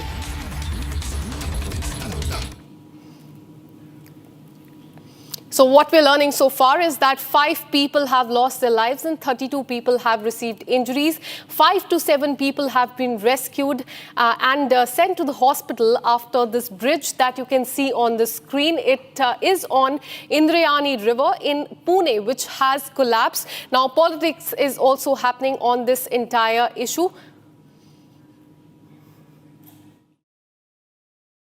Pune Maval तहसील में कुंडमाला में Indrani river पे एक पुराना bridge था, साको bridge. वो आज दोपहर 4 बजे के दरमियान पर्यटक यहाँ पे लगभग 4 पर्यटक घूमने आए थे। उसमें से 100-125 पर्यटक एक ही जगह पे ब्रिज पे खड़े थे। वो ब्रिज अचानक से कोलैप्स हो गए, उसमें लगभग 20-25 लोग बह के गए हैं। उसमें से कुछ लोग हमारे स्थानीय कार्यकर्ता ने बाहर निकाले और 4-5 लोग अभी भी ब्रिज के अंदर फंसे। ब्रिज का जो भाग पानी में गिरा है उसमें। Another breaking news coming in. Political blame game has started over the bridge collapse. Uddhav Sena, UBT, has blamed administration over negligence and demanded stringent punishment behind the accident. 2 tourists, in fact, what we're learning is that 5 tourists have been killed and several others are feared to have drowned after a bridge built over the river in Pune has collapsed. Over 32 people have sustained injuries, of which 6 are very critical right now. As far as the rescue operation is concerned, NDRF team are on the spot and the rescue operation is currently underway. Have a look at the war reports. हमारे महाराष्ट्र के पुणे के पास तले गांव में जो इंद्राणी पुल के टूट जाने की वजह से कई लोग बह गए, 2 लोग तो मृत भी हो गए हैं, कई लोग अभी घायल हैं, कई लोग अभी बह गए हैं। बचाव कार्य चल रहा है, एनडीआरएफ की टीमें लगी हैं, पुलिस लगी हुई है, प्रशासन लगा हुआ है। लेकिन एक सवाल उठता है कि जब कोई ब्रिज जर्जर था और उसको बंद कर दिया गया था तो वहां पर प्रशासन क्यों नहीं था, वहां बैरिकेटिंग क्यों नहीं थी, वहां पुलिसकर्मी क्यों नहीं थे और उस पुल को बनाया क्यों नहीं गया? क्या जानबूझकर पहले लोगों को वहां इकट्ठा किया गया कि लोग वहां मर जाएं?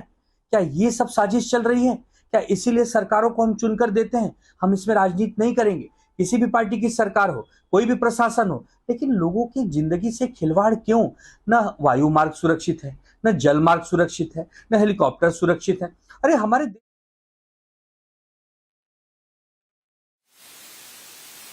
नरेंद्र मोदी जी को बहुत पसंद करते हैं और नीतीश कुमार जी के नेतृत्व में बिहार में अच्छा काम हो रहा है। तेजस्वी यादव इसको टायर्ड और रिटायर्ड कह रहे हैं, वो किसके लिए कह रहे हैं?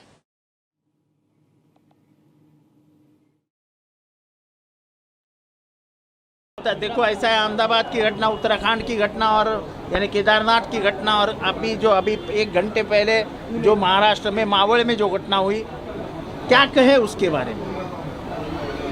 मौत ये किसी को कह के तो आती नहीं है, बुलावा आया है, लोग चले गए, लेकिन ऐसा होना ये दिल को दर्द देने वाला है।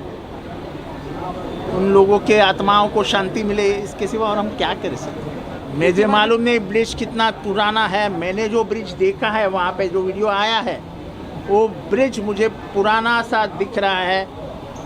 शासन की ये जिम्मेदार, ये नहीं बोलना चाहिए क्योंकि अभी अभी लोग चले गए, लेकिन जिस तरीके से वो लोखंड का है वो ब्रिज, आप अगर सूक्ष्म नज़र से वो लोखंड के ब्रिज को देखो तो पहले से ही कमकुवत हो गया है, तो उसकी पहले से ही उसको रोक देना चाहिए था। मुझे मालूम नहीं सत्य परिस्थिति क्या है, उसके आगे मैं कुछ नहीं बोलना चाहता। Let me go across to my colleague Sandeep, who continues to track that story very closely for us. Sandeep, tell us about the rescue and relief operations. We can see in the visuals that NDRF teams are there. 5 people unfortunately lost their life. Tell us the ground updates. Due to low light, the NDRF and the state disaster relief force is having difficulty to in fact carry out the search operation. There are high possibility that due to low visibility that this operation would be in fact paused for some time, and maybe this could be carried out for the next day. But ultimately 20 to 25 people are still missing, and as far as the latest update is concerned, 2 has been in fact confirmed and 5 have been feared dead. That is what is being said by the local administration, and the MLA has confirmed 5 dead, but the official confirmation from the corporation and the administration is still pending. In fact, this is a very tragic incident. As we give you the as we give you the visuals out there, so definitely the state agencies and the disaster relief NDRF force is already there. The Chief Minister of Maharashtra has already announced 5 lakh rupees of financial aid to the families who have lost their lives, and the people who are having are taking treatment, they will be treated for free of cost on the government expenses. So definitely a tragic incident, and the operation is still underway. The search and rescue operation is still underway. Absolutely, and Prime Minister has also been briefed on the ongoing rescue operation. Sandeep, keep tracking that story for us. We'll keep coming back to you for more on this. Now, shifting our focus, in more updates coming in connection with the Israel-Iran conflict. ये मलबा जो गिरा है आप देख रहे हैं bridge का, इसके नीचे 1-2 बॉडी होने की संभावना है। एक बॉडी तो दिख ही रही है, उसको निकालने की कोशिश चल रही है। बड़े से बड़ा क्रेन पुणे से लाया गया है, छोटे क्रेन भी यहाँ पर लगे हुए हैं, और एनडीआरएफ है, एसडीआरएफ है, डिजास्टर की टीम है पुणे की, सभी लोग यहाँ के स्थानिक लोग हैं, सभी कोशिश कर रहे हैं। मुझे लगता है थोड़ी देर में ये मलबा हटाया जाएगा, कोशिश तो हम पूरी तरह से कर रहे हैं। तो देखा जाए तो कोशिश जारी है, मगर एक बहुत बड़ी चुनौती है, अंधेरा हो चुका है और काफी सारी मुश्किलें आ रही है। इस बारे में आप क्या कहेंगे और कितने लोगों का अंदेशा है? अंधेरा हुआ भी तो यहाँ पर पूरे जनरेटर लगा के हमने पूरे लाइट लगा दिए, व्यवस्था पर्याप्त व्यवस्था, फोकस लगा दिए, लाइट लगाने की पूरी व्यवस्था कर दी हमने, और ये अभी वार लेवल पे सब काम चल रहा है। सर, ये जो पुल गिरा है इसके पीछे आप क्या कहेंगे, जो बेसिक वजह है वो क्या होनी चाहिए? ये पगडंडी जैसा ब्रिज था, किसानों को आने जाने के लिए, इस गांव से उस गांव में जाने के लिए ब्रिज था, लेकिन जो टूरिस्ट है बहुत भारी हो गए, मतलब 250-300 लोग एक जगह आके खड़े हो गए, जहाँ से 2, 4, 5, 10 लोगों ने जाना चाहिए वहाँ पे 250-300 लोग आके खड़े हो गए। वो इतना लोड ले ही नहीं सकता था वो ब्रिज, वो बीच पे से नीचे झुक गया, पूरा पानी में चले गया। नीचे से पानी का फोर्स बहुत, मतलब आप देख रहे हैं 3-4 दिन से बारिश चल रही है, बहुत मतलब बहाव पानी का बहुत तेज है, उसमें ये लोग गिर गए, इसलिए ये हादसा हुआ है। टूरिस्ट को यहाँ पे मनाही की गई थी आने के लिए, पूरी मनाही करी, दोनों तरफ से बोर्ड लगाए गए थे, पुलिस ने पेपर में भी दिया था कि यहाँ जाना खतरे से खाली नहीं है, सभी का आगाज।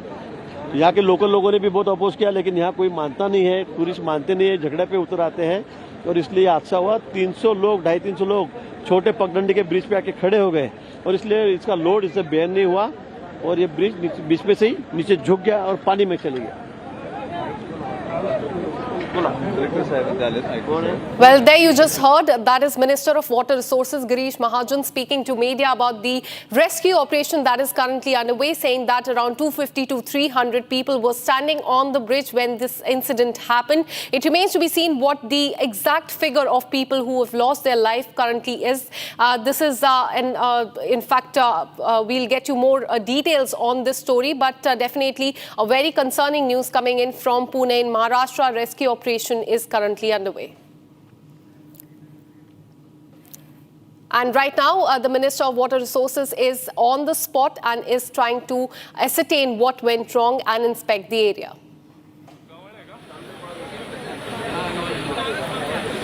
And right now on the visuals on your screens, you can see these are the live visuals coming in from the incident where this has happened. मिला तत्काल हमने हमारे रेवेन्यू डिपार्टमेंट, पुलिस डिपार्टमेंट, आपदा मित्र, एनडीआरएफ की team, जिला परिषद की team, सभी टीम्स को यहाँ पे भेजा। करीब 250 लोगों की टीम यहाँ पे आ चुकी थी इमीडिएटली और लोगों को बचाने की कार्रवाई तत्काल चालू की गई, जिसकी वजह से हम करीब 38 लोगों को अभी तक बचा सके हैं। 2 लोगों की अनफॉर्चुनेटली मृत्यु हो गई है, उनकी डेड बॉडी हमें मिल चुकी हैं और ये घटना हुए करीब अभी 4 घंटे हो चुके हैं। हमने लोगों को आह्वान किया था कि किसी के रिलेटिव कुछ अनआइडेंटिफाइड है, मिल नहीं रहे तो हमें बताइए।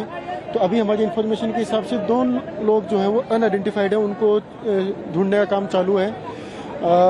अटके हुए जितने भी लोग थे उनको हमने निकाला है। अभी हम इंश्योर करना चाह रहे हैं कि कहीं पे कोई एक्स्ट्रा कोई मनुष्य कहीं पे है या नहीं है, वो एक बार कार्रवाई चालू है। जब तक हमारा इंश्योर नहीं हो जाता कि हमने सबको आइडेंटिफाई करके बाहर निकाल लिया है, तब तक ये कार्रवाई चालू रहेगी।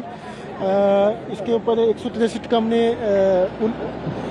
जमाबंदी भी निकाला था डिजास्टर मैनेजमेंट के अंतर्गत। यहाँ पे बोर्ड्स भी लगाए थे और जो भी इस तरीके की लोकेशंस हैं पुणे में जहाँ पे टूरिस्ट जाते हैं बरसात के टाइम पे और जो धोखादायक हैं, वहाँ का आदेश निकाल के इम्प्लीमेंटेशन भी किया था। यहाँ पे भी लोगों को बोला गया था, लेकिन अनफॉर्चुनेटली यहाँ पे आने वाले पर्यटकों की संख्या काफ़ी ज़्यादा हो गई, जिसकी वजह से ये घटना घट गई। सर, प्रशासन का भी एक काम है, आपने जो आदेश निकाले थे उसको फॉलो करना और उसके हिसाब से देखना कि आपके आदेश का उल्लंघन ना हो। तो यहाँ पे जैसा कहा जा रहा है कि प्रशासन के कोई अधिकारी वो मौजूद नहीं थे, उसके बारे में आप क्या? नहीं, देखिए क्या है कि हमने जो आदेश निकाला है उस आदेश का ध्यान में रखते हुए पुणे में। So as you can see in the visuals, the rescue operation there continues. NDRF, SDRF is on the spot. 32 people have been rescued from that area. 5 people are dead and others are being found out. Now, in more updates coming in connection with the Israel-Iran conflict, Israel Defense Forces have released a video sharing the details of where the IDF has struck Iran and Yemen. Now, this is the scale of Israel's operational activity to eliminate Iran's influence across the region. Take a look. Absolutely. As you can see in the visuals, this is a video that has been released by IDF. It shows on different locations in Iran that Israel has hit. It mentions Tabriz, which is the nuclear research center, Tehran, the capital, Kermanshah, which has a missile base, and Natanz, which is the main nuclear site of Iran. So this is a video that has been released by Israel detailing which all area it has hit. Now remember, on Friday, Israel had launched a series of strikes against Iran targeting the nuclear program and military infrastructure. Then late on Saturday night, Israel struck 2 major energy facilities, including the main gas depot and the central oil refinery. So this there you can see. This is Israel's video detailing the areas where it has hit, but definitely Iran has also hit back. Many of the Iran strikes have been intercepted by Israel's missile defense system, but not all. Damage has also been seen in Israel. Now let me go across to former Major of IDF, Dan Pfefferman. Thank you so much for speaking to Republic TV. We just saw the visuals of Israel that has been released by IDF showing where all it attacked Iran. There are several places, including nuclear facilities. Yesterday, in fact, oil gas depot was also attacked. How do you assess this escalation between Israel and Iran? Yeah, I mean, we're happy for this to be over. I think what has been extremely clear from the very start is that the IDF is targeting military infrastructure, nuclear infrastructure, and now strategic energy infrastructure, while the Iranians are targeting civilians in Israel. And so we can continue to escalate. We have a year's worth of pinpoint intelligence, apparently, on Iran, and we have the capabilities to strike wherever we want. Israel, in the initial attack, showed that it has achieved full air superiority over the skies of Iran. And so we in Israel and Israeli leaders have made it very clear, we're very happy for this conflict to be over, and our goals from the outset were to halt or at least push back the nuclear program and the ballistic missile programs, which directly threaten Israel's existence.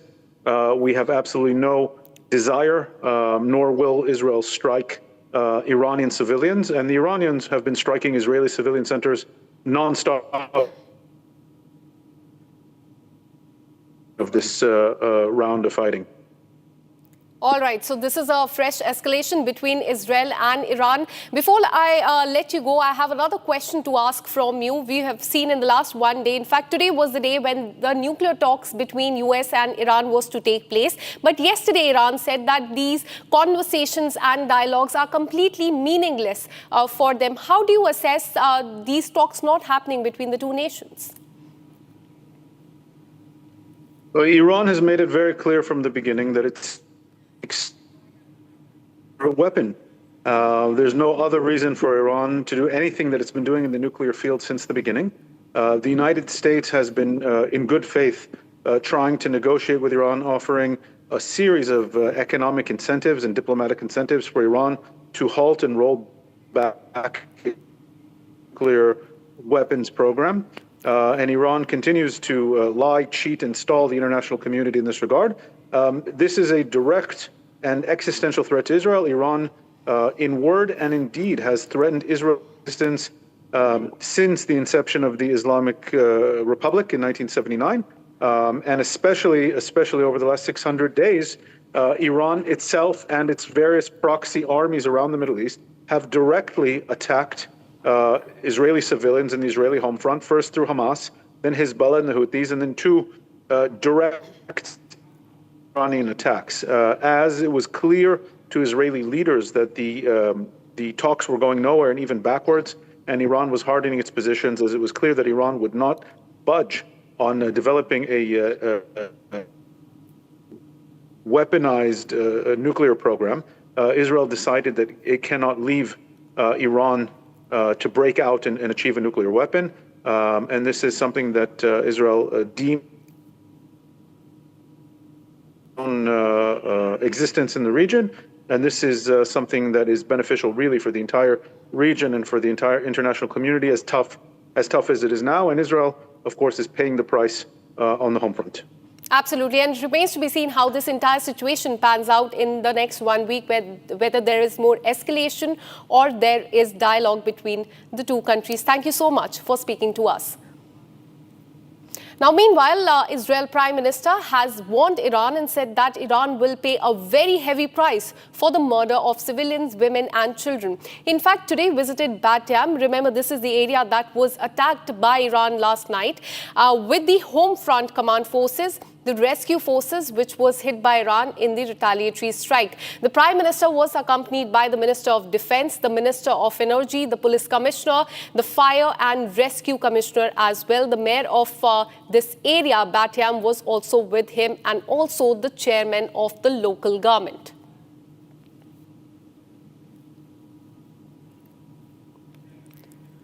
So this is in fact a big warning that has come from the Israeli Prime Minister. In very clear words, he has said that Iran will pay a very heavy price for the deliberate murder of the civilians, women and children. All of this after Iran struck multiple places in Israel yesterday. There was a building in Bat Yam that got damaged. Several deaths were also reported. And there in the visuals, you can see Israeli Prime Minister taking stock of the situation.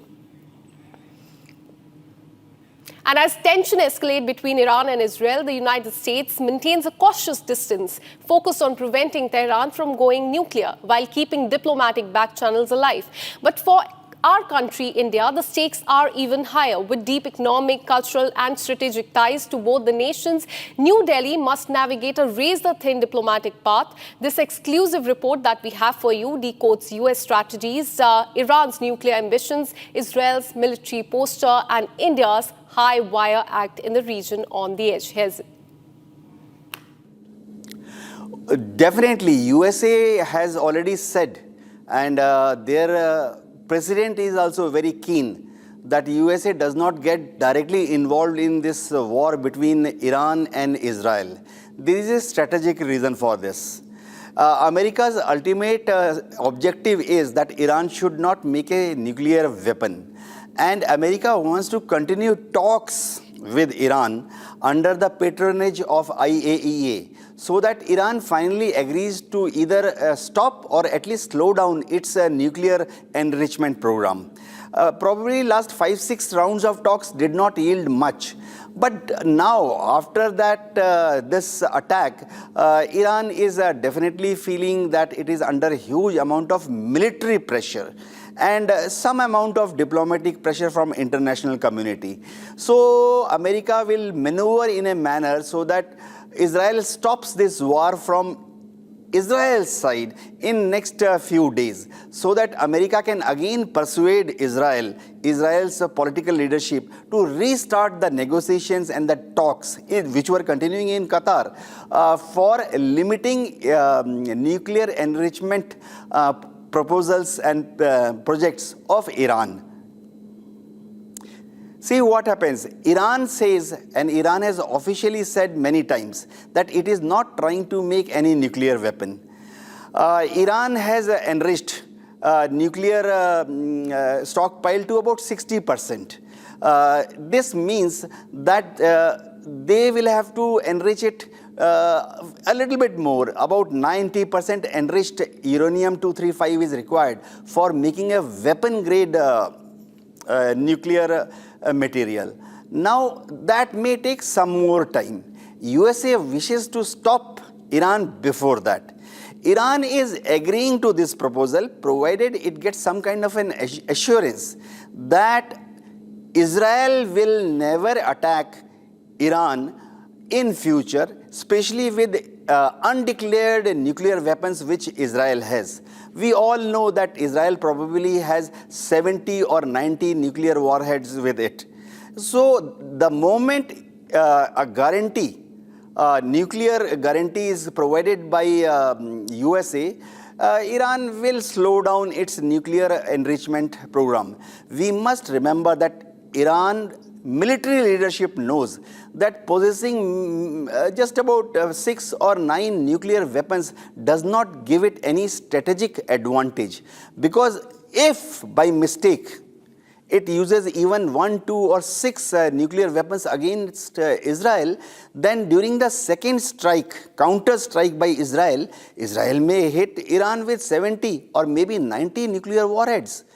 Iran will get annihilated, it will be decimated, it will be turned into ash within few minutes by Israel counter attack. So Iranian military will never think actually on ground using their limited stockpiles of nuclear weapons, 5-6 of them against Israel. India's position is rather delicate. We have to walk a very, very fine, razor-edged path. India is a very good friend of Iran. We have cultural ties going back to 2000 years, 1000 years. Till 2018, India was importing almost 25% of its crude oil requirement from Iran. It was advantageous for India because the technical parameters, the chemical composition of the crude oil which we used to import from Iran were suitable for Indian refineries. Moreover, the Iranian crude oil was made available to India about $1 to $2 less than international benchmark, like we say Brent crude basket. Now, when America started putting sanctions on Iran, America also put pressure on India not to import any crude oil from Iran. This has definitely caused some amount of economic trouble to government of India and people of India. So India will like to balance its relation between Iran and Israel. Israel also remains a very, very dedicated, firm and loyal friend of India. We all know that all the weapon systems we are making under Make in India project, most of them we have got a transfer of technology or direct import of components, assemblies or sub-assemblies from Israel, especially when it comes to electronic warfare systems, jammers, electronic support systems. We are heavily dependent upon Israel. So India would not like to go away from Israel also. Our External Affairs Ministry, Shri S. Jaishankar, has got a very tough task cut out for him. He has to maintain a balanced and mutually beneficial relation with Iran as well as with Israel. We're taking a short break. Coming up on the other side is the detail about the chopper crash in Kedarnath. 7 people, an army veteran pilot has been killed. Chopper service has been suspended. We'll also tell you about PM's visit to Cyprus. This is, in fact, he has landed in Cyprus on his first leg of the tour. He was received by Cyprus President on arrival. We'll tell you about these two stories after this very short break. Keep watching Republic TV.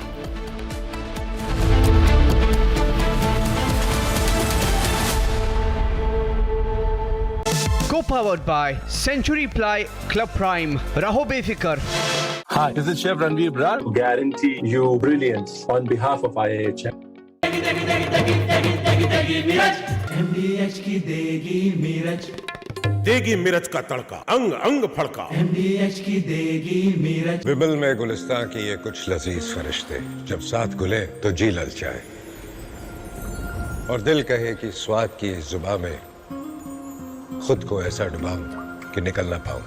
विमल की जुबान कुछ है ही ऐसी, मानते हैं ना? विमल, बोलो जुबान केसरी। MDH की हल्दी मिर्ची धनिया करे कमाल, ये रंग दे, ये खुशबू दे, ये तीखा, ये कम पड़े, क्या निराला MDH masala.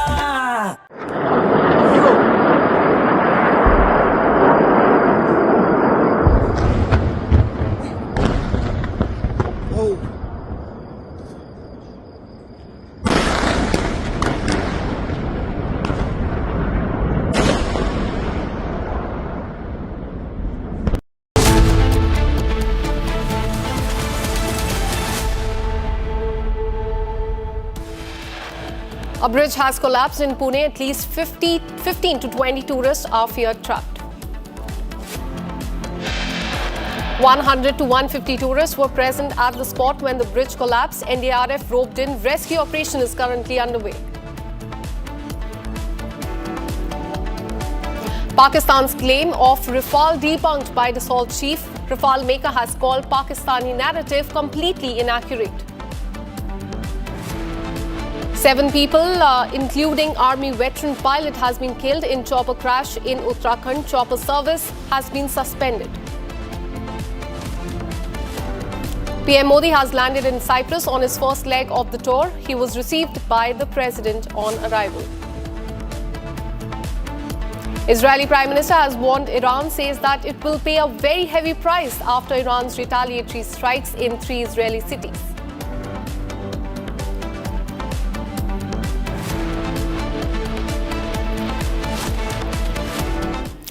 Hello and welcome. You're watching Live and Breaking with me, Akanksha Khajuria. Starting the bulletin with the news that is coming in from Imphal. Now, what we're learning is that fresh tensions have erupted in Imphal after 2 groups engage in altercation over paddy field.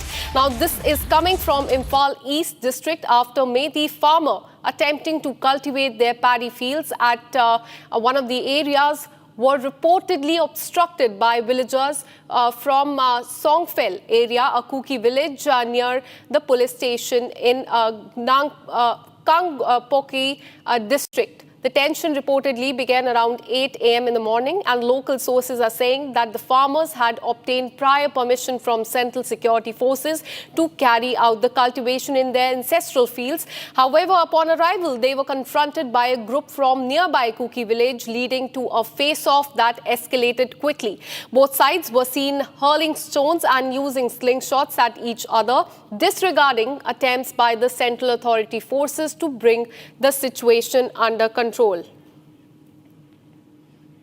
So a clash broke out on Sunday morning in Manipur's Imphal East after a Methi farmer from this area in Imphal East arrived with a tractor to plow the paddy field. It was near a Kuki village. No casualty has been reported so far. Central forces tried to handle the situation, but it also went out of their control. All right, so videos of this confrontation widely circulated on social media showed Kuki villagers using abusive language and throwing projectiles at the farmers in the presence of the security forces. Other clip depicts how the Methi individual attempting to retaliate but being restrained by the central forces. The situation sparked strong reactions online, with many questioning the failure of the authority to protect the fundamental right of the farmers to cultivate their own land. Now, Manipur police has also reacted on this in a statement that they posted on social media. They acknowledged the incident, and according to their version, at around 10 a.m., a Methi farmer arrived with a tractor to plow his field when Kuki villagers objected, claiming the land did not belong to them. Police said that security forces led by additional SP of Imphal East along with the central forces was already present at the site managing the situation. Additional forces led by district SP were also deployed. Now, a late-night police action at the BJP district office in Bankura has triggered a fierce political backlash in West Bengal. The Bharatiya Janata Party has accused the state police of acting under the political pressure and attempting to intimidate the opposition party, that is Bharatiya Janata Party in West Bengal. Have a look at this report.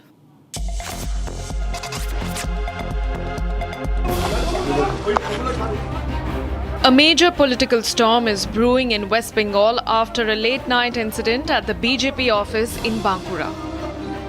The BJP alleged that police officials led by the officer in charge of Bankura Sadar police station tried to break open the lock of the party office in the dead of night. The BJP has called this act a blatant display of fascism and accused Chief Minister Mamata Banerjee of using the state police as her personal enforcers. Heinous crime, I feel, and that has been conducted by a police officer. We are going to the court and we are lodging a FIR against that police officer. At midnight, without any warrant, without any warrant, they have raided the BJP office. They have broken the lock of the BJP office, and it is not accepted. And this is, BJP is the world's largest democratic party, and we will fight against it both legally as well as politically. Leader of opposition Shuvendu Adhikari echoed the outrage, slamming the West Bengal police for what he described as a cowardly attempt to harass opposition workers. He said that the officers acted like thieves and dacoits. The BJP alleges a pattern of partisan policing, citing recent incidents in Murshidabad, Maheshtala and Bolpur, where the police failed to act against mob violence. The party has demanded accountability and promised legal and political retaliation against what it calls state-sponsored political vendetta in West Bengal.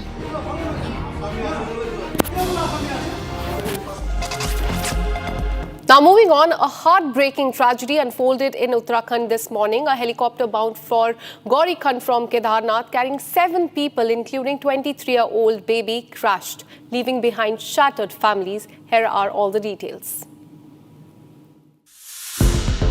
Today at around 5:20 a.m., a helicopter which was going from Sri Kedarnath Dham to Gupt Kashi crashed near Gaurikhand. 7 people tragically lost their lives in the crash, including the pilot captain Rajveer Singh Chauhan from Jaipur.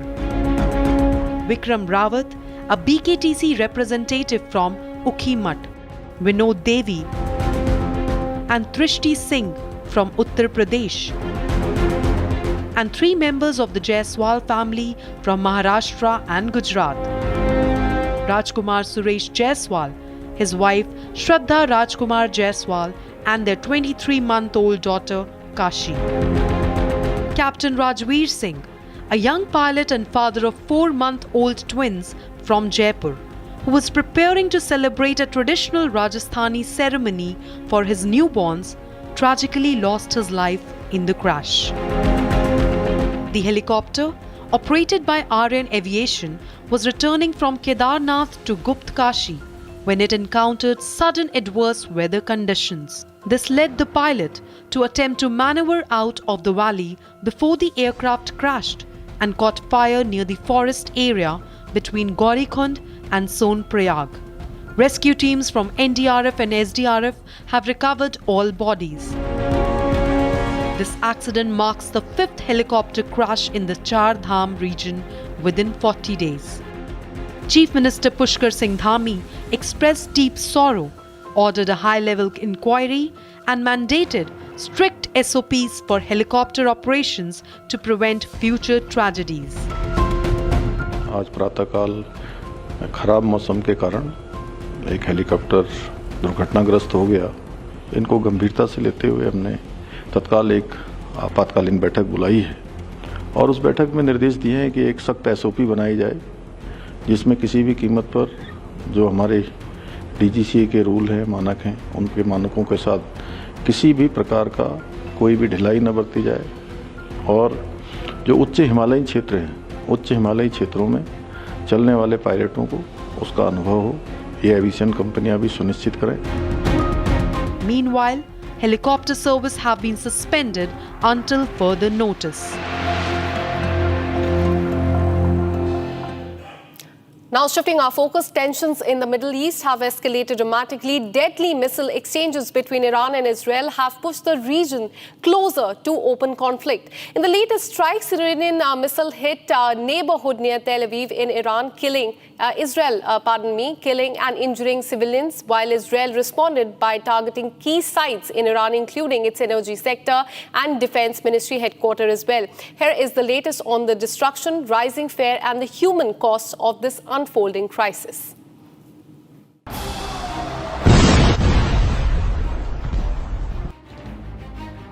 In the early hours of Sunday, neighborhoods outside Tel Aviv were plunged into chaos. Iranian missiles tore through apartment blocks and cars, leaving behind a path of destruction and fear. The damage was widespread. Debris littered the streets. Emergency responders raced to the scene, using drones to locate survivors in places too dangerous to reach on foot. First responders moved quickly, their eyes scanning for movement, their hearts burdened with the urgency of saving lives. Amid the chaos, residents fled with whatever little they could carry. Further north, in Tamara, tragedy struck again. A direct hit reduced an entire structure to rubble.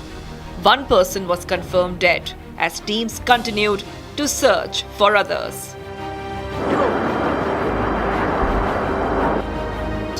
This latest exchange of fire is part of a spiraling confrontation. On Friday, Israel launched a surprise strike, targeting Iran's nuclear and military infrastructure. In retaliation, Tehran unleashed a deadly barrage of missiles and drones. Israel's counterstrikes targeted Iran's energy sector and the defense ministry headquarters, an escalation unprecedented in recent years. Israeli President Isaac Herzog warned that the region is at a historic crossroads. We are now at a historic crossroads, not only for Israel, but for the entire Middle East. On the one hand, the threat of terrorist jihad that seeks to dominate the region, whilst on the other, there's the vision of partnership, hope for the better future, and peace, what I call the day after. While Iran's leaders called on the international community to condemn what they described as violations of their sovereignty. کرد و عواقب او رو بیچاره خواهد کرد به توفیق الهی انشاءالله با قدرت عمل خواهد شد و با اونها مماشاتی نخواهیم کرد. Behind the headlines and the missiles are families, displaced, mourning, surviving. This is no longer just a military exchange. It's a humanitarian crisis unfolding in real time. יש לי תינוק פג בן 3 שבועות, הוא נולד בשבת לפני 3 שבועות בדיוק. חמוד, קטן, עוד קליל. כשהתחילו הבלגנים שלשום, התחילו הירי, אתמול, סליחה, אנחנו ירדנו מהפגייה. As day breaks and the dust settles, the question remains, what comes next in a region teetering on the edge of war? Now, in this next explainer, we break down the latest and the most critical developments in the escalating conflict between Israel and Iran, with over 150 missiles fired in a dramatic retaliation. Rising tension in Middle East are sparking fear of a broader regional war or even a potential World War III. Take a look. So as we all know, Iran has been attacked and it has struck back. There was a Mutt and Jeff process going on. The Americans were negotiating with Iran to defang it of its nuclear program. They were putting a lot of diplomatic pressure on Iran to engage in this thing. And as part of that Mutt and Jeff routine, while the Americans were putting the diplomatic pressure, the Israelis were giving the threats of military attack on its, nuclear sites, nuclear enrichment plants, on its petrochemical complexes, on its command and control infrastructure.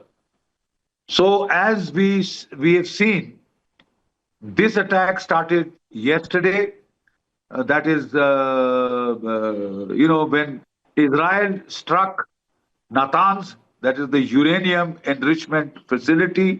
They struck the command and control headquarters of the IRGC, the Iranian Revolutionary Guard Corps in Tehran, and they also struck the Isfahan, as also the terminal at the island, the Kharg Island, which is the oil terminal, the biggest oil terminal of Iran. So it was a very well-planned attack launched with 200 Israeli warplanes, which stayed on their side, which flew across over Syria and well away from the Iranian border. They fired their beyond visual range missiles, especially their cruise missiles, to decapacitate, to cause serious damage to the Natanz nuclear enrichment plant. And the IAEA has mentioned that there is radioactive contamination in Natanz, which is a very, very serious affair. They also hit the Iranian Revolutionary Guard Corps headquarters. There are various figures coming out of the total number of, generals who have been eliminated. But the head of the IRGC definitely has been killed. Also, the head of the Air Force reportedly been killed. And about 3 to 4 nuclear scientists, top-class nuclear scientists who are working on the nuclear enrichment program, on the design of the weapon. So now Iran has hit back. Last night, Iran hit back with a barrage of about 150 ballistic missiles and drones. 150 ballistic missiles. And as was clearly evident on the television screens, though most of these missiles and drones were shot down a fair percentage does seem to have gotten through, which could be as high as 7 to 8% or more, because we could see massive explosions in Tel Aviv, close to their headquarters of the Ministry of Defense. So Iran has stuck back with determination, and it looks like that Iran has girded up its loins for a long fight. And if a shooting war starts off, Israel is talking of a 10 to 15-day long campaign in which they'll take advantage of the Iranian retaliation to hit more nuclear targets, more energy-related targets, more, command and control targets, so that their aim is to defang the nascent Iranian nuclear capability. They have said that we just will not accept a nuclear Iran. And to that extent, we will do everything possible to see that Iran does not acquire that nuclear capability. Now, where will this all lead to? Right? The simple fact is that this could, at the very least, lead to a major regional conflict. Iran has said if our nuclear facilities are attacked, we'll try and hit the nuclear facilities of Israel. If our energy facilities are attacked, we will not only hit the Israeli energy facilities, but also energy facilities in the entire Arab world. We will try and create, an energy global crisis. And if they hit the oil fields, if they hit the Persian oil Gulf, oil routes, if they start hitting the tankers, then there is going to be economic chaos. They will be held to pay. You see, the simple fact is the price of oil could shoot up. The world was just recovering from the aftershocks of the Russia-Ukraine conflict. And now if, the balloon goes up in the Middle East, and the oil facilities of Saudi Arabia, of Oman, Muscat, etc. are hit, if American air bases, American ground troop bases in the Middle East, which are close targets within easy reach of Iranian missiles and drones, if these are hit, it could become a shooting war that could last for months, if not years. Yes, Iran will lose finally, but Iran, their pain tolerance threshold is extremely high. 8 years they fought the Iran-Iraq war when they were, technologically far inferior in strength and capability. Today their capabilities are very high. They almost have 10,000 ballistic missiles, thousands and thousands of Shahid drones, which the Russians have used with such good effect in Ukraine. So it is a proven design which they have done. They've already hit Israel twice. The first time with drones and some missiles. The second time primarily with missiles. And even then 7 to 8% of their missiles had gotten through. The Fateh missile series and, the Shahbaz kind of series of missiles, they had been able to penetrate to targets in Tel Aviv. Even the Houthis have been able to penetrate. So when you attack in the mass, at least about 10% and less, despite Iron Dome, despite the Arrow missiles, despite the THAAD Patriots, they will get through. And they're already causing a bit of consternation and alarm in Israel proper. Will America come into the fray? Yes, if Iran keeps hitting at Israel, and if Iran escalates vertically and horizontally to widen the spread of the war to the petrol oil refineries in Saudi Arabia, in Oman, Muscat, Bahrain, etc., and also targets the American bases where American troops are staying, are based currently, then it could, all bets are off. China is likely to support Iran. Russia, though bogged down in its own war in the Ukraine, has already provided Iran a fair amount of high-tech weapons and equipment. They are not a match with the Israelis. But the fact is, they do give Iran the capability to inflict damage of a very, very serious order. So that exactly is the problem. And if it lengthens out, then you can be sure that over a period of time, other actors could join the conflict. You may destroy Iran. You may destroy Iran. You may try and carry out regime change there. But the threshold of tolerance of the Iranian people, their pain thresholds are extremely high. Even in the past, like I said, in the Iran-Iraq war, 8 years of mayhem and massacres they withstood, but they almost defeated Iraq, and Iran took the war back to inside Iraq. That was the level of the tenacity of their defense. So this is a very, very grim and foreboding scenario. Donald Trump was very keen to have, an era of peace and quiet in which he could consolidate, his economy, build up his military strength, and then get on to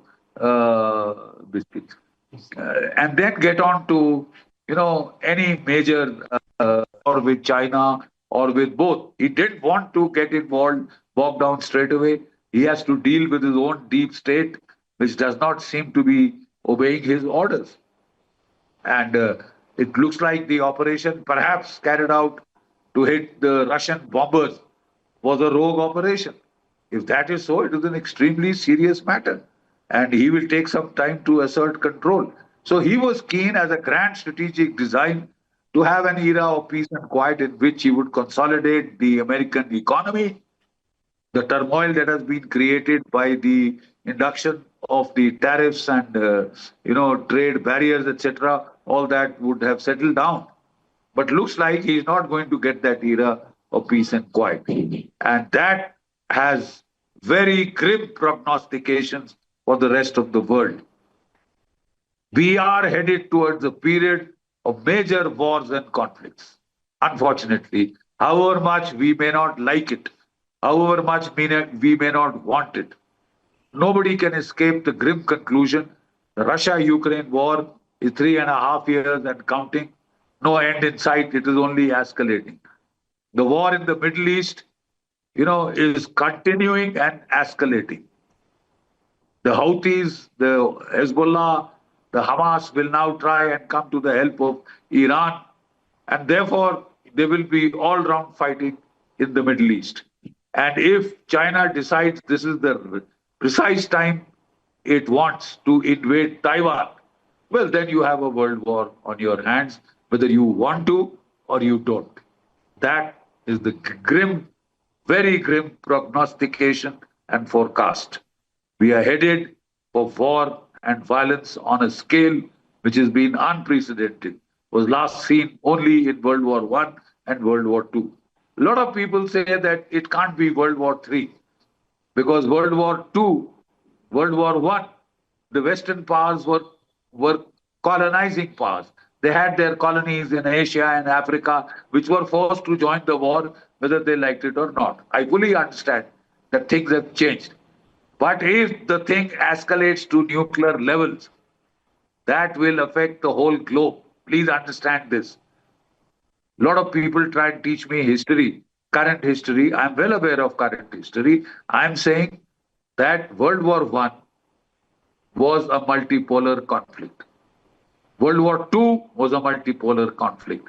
Today, again, we have a multipolar global environment with America, Russia, China, India, Japan, Brazil, South Africa, etc. as the major global powers. And Europe, of course, still a center of power, though it can't operate entirely on its own without American help. We are in a multipolar environment.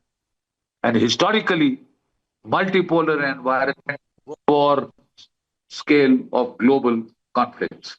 We hope it doesn't turn out to be that, but I'm sorry, the way things are headed, the prognostication seems grim. Thank you. And finally, we're getting for you these powerful visuals of Indian Army, which is always vigilant, precise and prepared. Have a look.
Co-powered by Century Ply Club Prime. Raho befikar.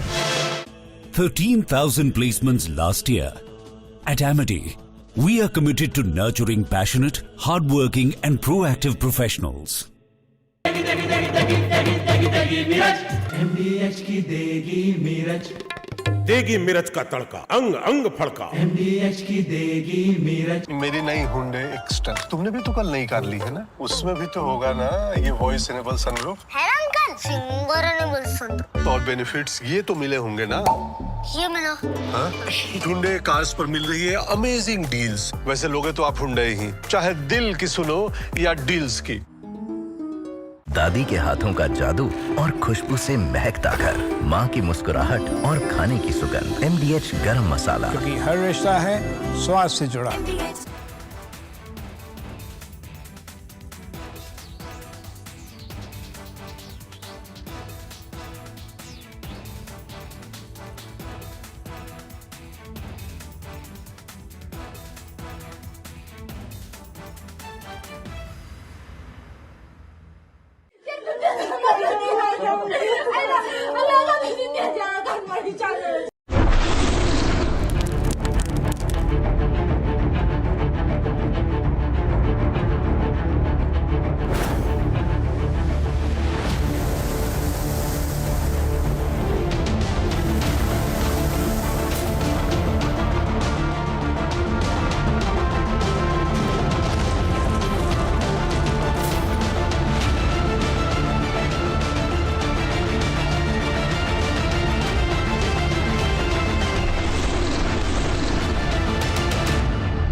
Powered by Century Ply Club Prime. Raho befikar.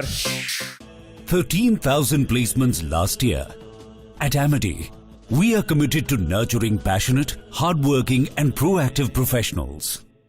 ये है secret recipe MDH का जीरा SIP जल जीरा मसाला।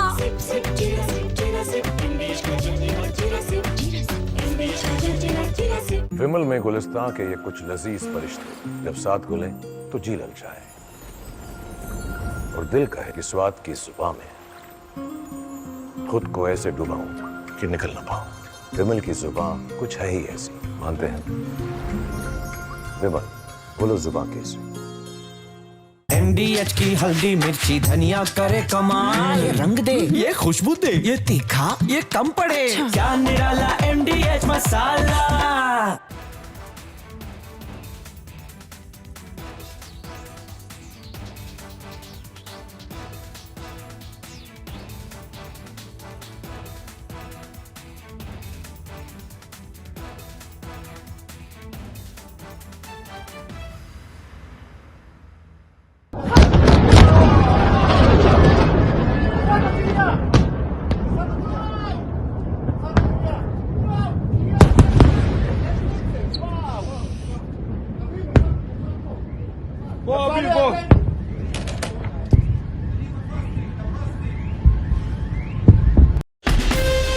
from Asia's largest news headquarters.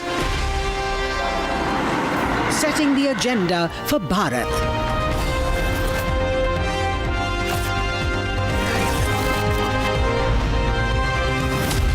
You're watching Republic.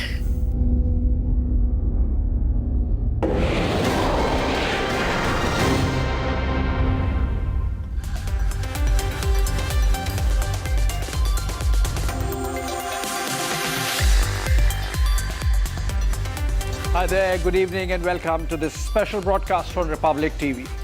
Looking Forward is about stories that are shaping up over the coming week. News that is developing and would have consequences for your life and impact choices, yours and mine alike. Stories that shape India's politics, geopolitics and geoeconomics going forward. In the case of one tonight, even individual destinies.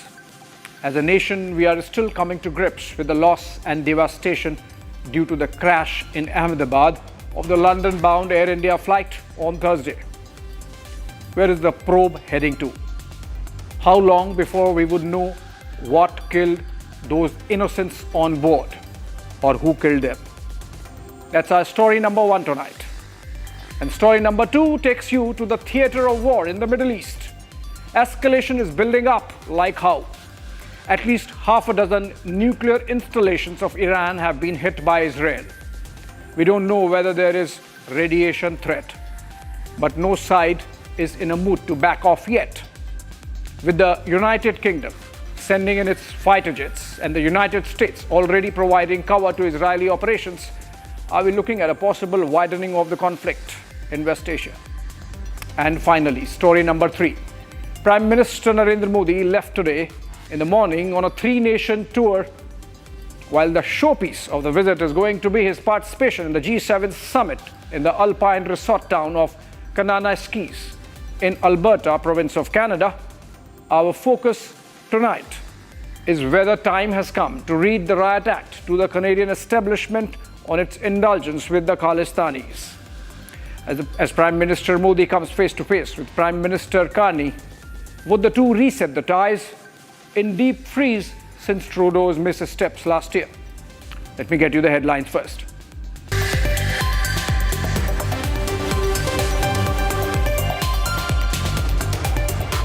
Prime Minister Narendra Modi embarks on his three-nation tour, lands in Cyprus to advance ties with the Mediterranean nation amid Turkey-Pakistan alignment. Prime Minister's visit marks the first pan-Indian PM in 23 years, paving the way for deeper ties with the EU nation.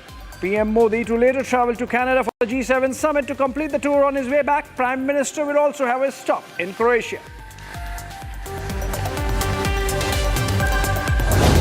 A 30-year-old bridge collapsed in Maharashtra's Pune near the Kundamala area. The bridge built on the Indrayani river gave way suddenly while several people were walking or standing on it at the time.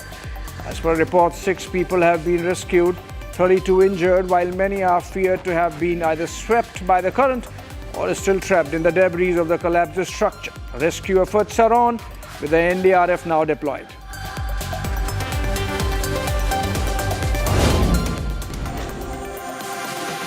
An Uttarakhand chopper crashed, 7 dead, including a toddler in Uttarakhand, as a helicopter flying from Kedarnath crashed shortly after takeoff earlier this morning. Civil Aviation Ministry has called for an investigation into the incident, with helicopter services on the Char Dham Yatra route immediately suspended for 2 days in the wake of the crash.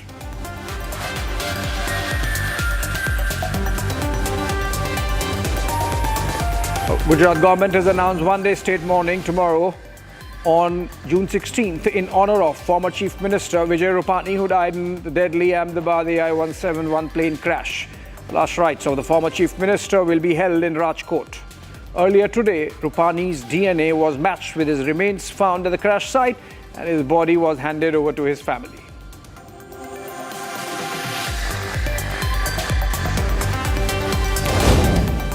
Tensions are high in West Asia. Israeli Prime Minister Benjamin Netanyahu visited the site of Iran's ballistic missile strikes in Bat Yam, which hit a densely populated civilian area. Netanyahu said Iran will pay a heavy price for the deliberate murder of civilians, women and children. Defending Operation Rising Lion, the Israeli Prime Minister said Iran is an existential threat to Israel with over 20,000 missiles.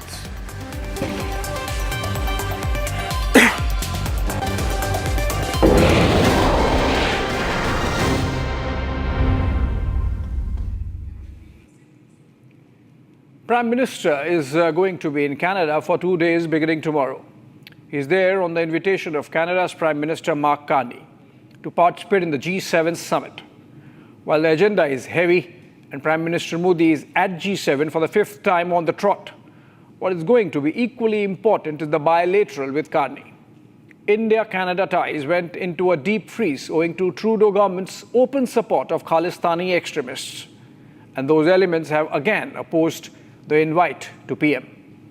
While Carney has shown signs of distancing himself from the radicals, he is still susceptible to the Canadian deep state. Remember, they sat over Canada and Hardeep Singh Nijjar was their asset. We reconstruct the year past and explore the possibilities when PM Modi meets Carney. Have a look.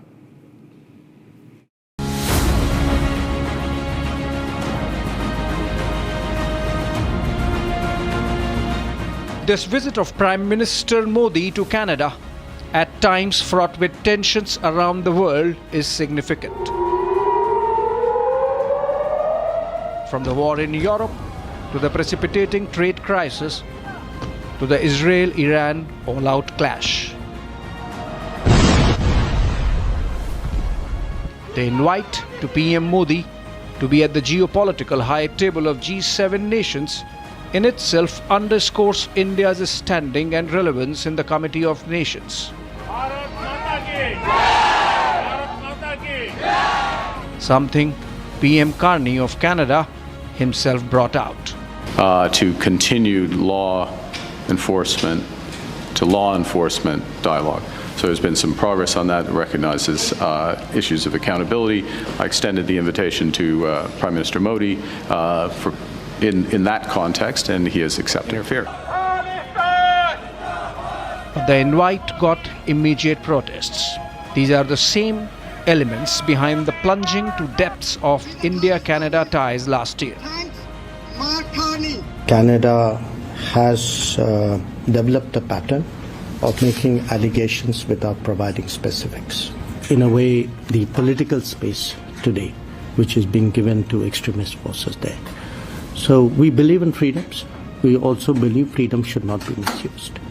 Succumbing to the vote bank politics, the then Trudeau government pandered to these Khalistani sentiments and put the bilateral relationship on the block. Ambassadors were expelled, High Commission staff trimmed to half by both the sides. जब से हमारे रिश्तों में दरार आई, और दरार का कारण जैसे आपने कहा कि हमारे भारत को जो तोड़ने की बात करते हैं, वहाँ का एक प्रधानमंत्री चुनो और प्रधानमंत्री उनको सपोर्ट करे, उनके हक में बोले, ये मुझे लगता है कि एक इलेक्टेड प्राइम मिनिस्टर के तौर पर उनका सबसे बड़ी गलती थी। कनाडा के लोगों ने भी रियलाइज़ किया कि आप अगर इस तरह से कामों लोगों का साथ देंगे तो आप प्रधानमंत्री होने के काबिल नहीं हैं, उनको घर बिठाने का काम किया।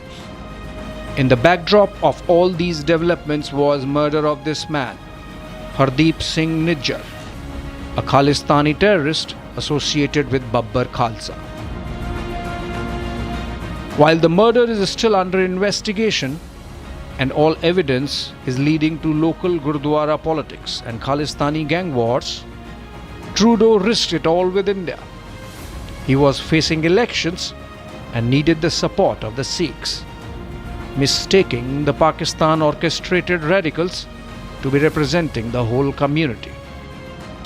कुछ लोग ऐसे हैं, चंद लोग, जिन्होंने इनके ऊपर कब्जा करके, वो लोग शरीफ हैं, वो अपना काम करते हैं, वो ना बोल पाते हैं ना विरोध कर पाते हैं, लेकिन उन्होंने एक अलग से एजेंडा चलाया भारत के खिलाफ, भारत के प्रधानमंत्री की फ़ोटो के प्रति अपशब्द बोलने, झंडे के प्रति। इसका नुकसान हमारी कम्युनिटी को by and large worldwide हुआ है। अब पाकिस्तान से ऐसे 5, 7, 10 टोला है जो कनाडा में और बाकी मुल्कों में रहता है, 2 दर्जन से ज़्यादा आसपास लोग होंगे ये, जिनको कनाडा फंडिंग करता है, और वो फिर जो प्रचार करते हैं उस प्रचार का अब से फिर वही रास्ते ले जाता है सिखों को। Yet, Trudeau let these radicals shout "Kill Modi" slogans and mock Indira Gandhi assassination in parade tableaus. These are the elements with no connect whatsoever with the ground in Punjab. We caught up with the former DGP of Punjab Police, Siddharth Chattopadhyay, who has tackled the Khalistani problem in its heydays of the 1990s, eliminating many wanted terrorists in encounters. The Honorable Prime Minister of India to attend the G7 summit. In the course of this summit, I'm sure our bonds and ties are going to go way ahead and pave the way for a long future in which our mutual trust and respect for each other is going to grow. There is a small issue which is being blown out of proportion of Khalistan. We in Punjab, and especially through the Punjab police, had seen those dark days of terrorism which nobody wants to relive. If you see those yellow turbaned extremists, you might get an impression that they are too many. But not really, believes Chattopadhyay.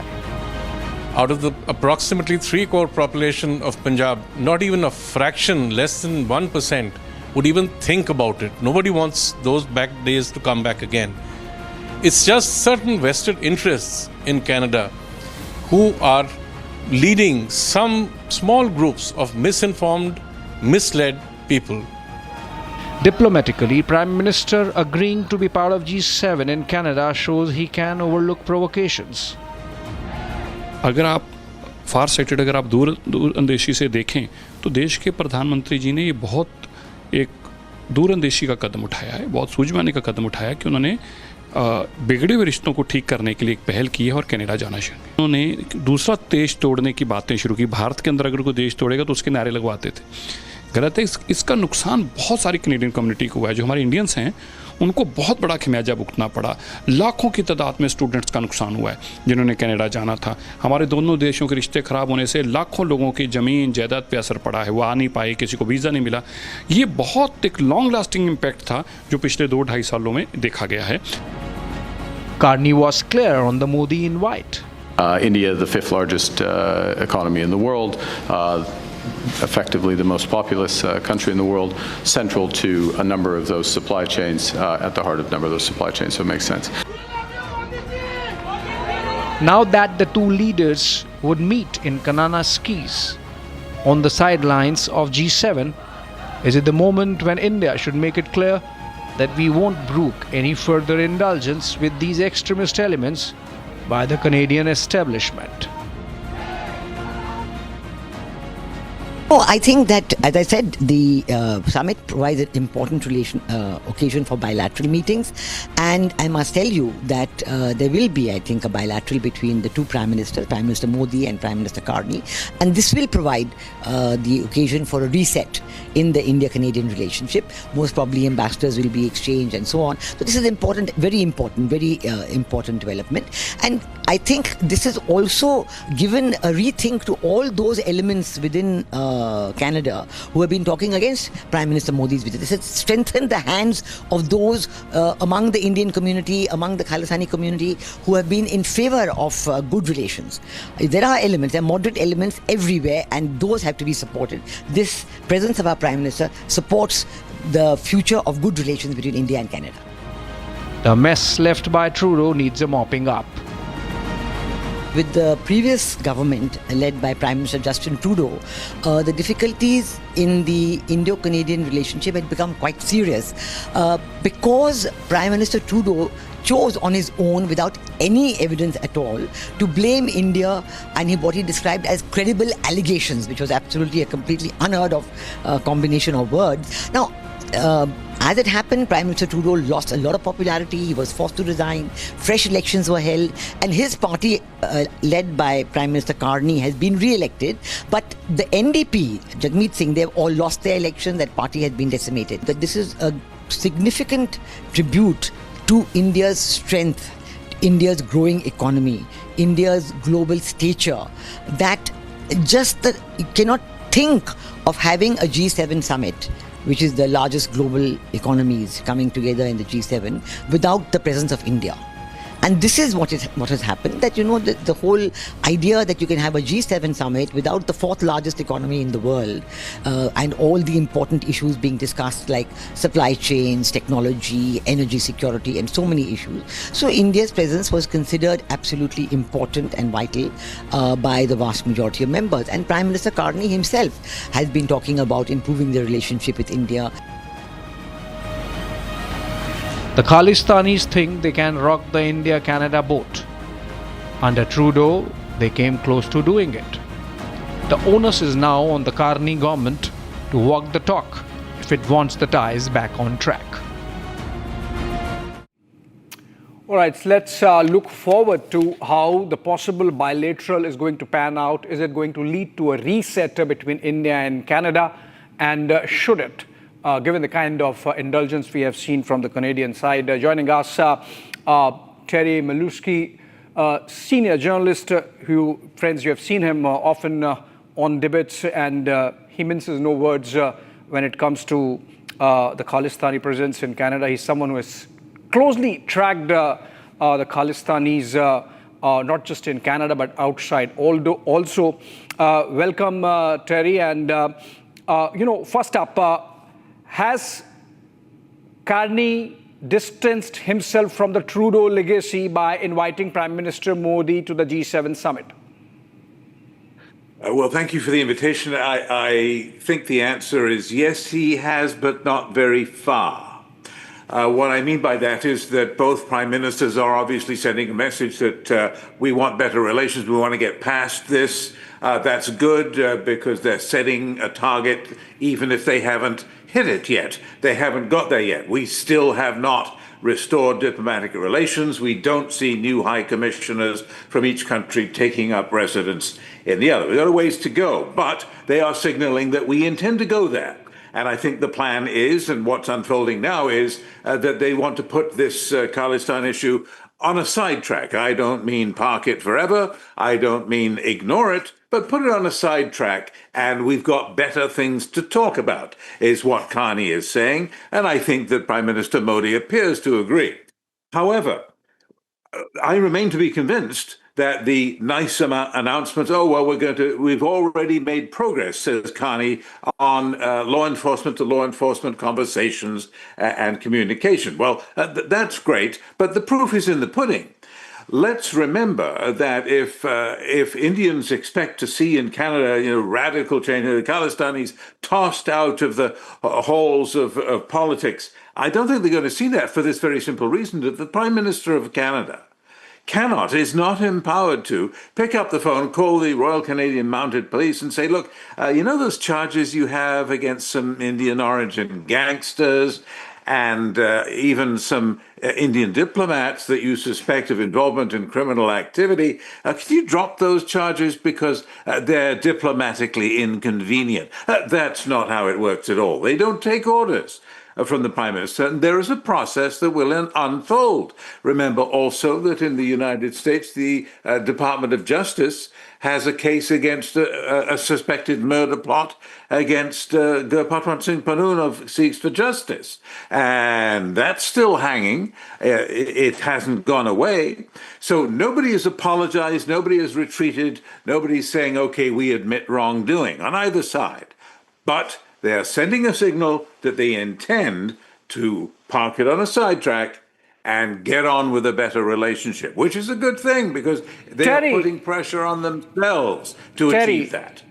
Terry, you gave a lot, and my takeaways are that you believe rather that both the sides are in a mood to set aside or put aside this Khalistani issue and get into the business of getting the relationship, the bilateral relationship back on track. My question is, in the last year alone, about half a dozen incidents of violence, targeted killings in Punjab and Mumbai have happened with investigators getting the links, connecting the dots back to Canada. The latest was, of course, the murder of politician Baba Siddiqui in Mumbai. And just about last week, the investigators found that the links go back to Canada. So those elements continue to operate with absolute impunity and freedom from the Canadian soil, causing all these issues of law and order in India.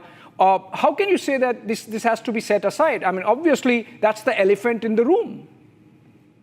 Well, I made the point. I think that the justice process, the criminal process, proceeds whether the prime ministers like it or not. And that's not being stopped. It's on a side track, but it's still moving.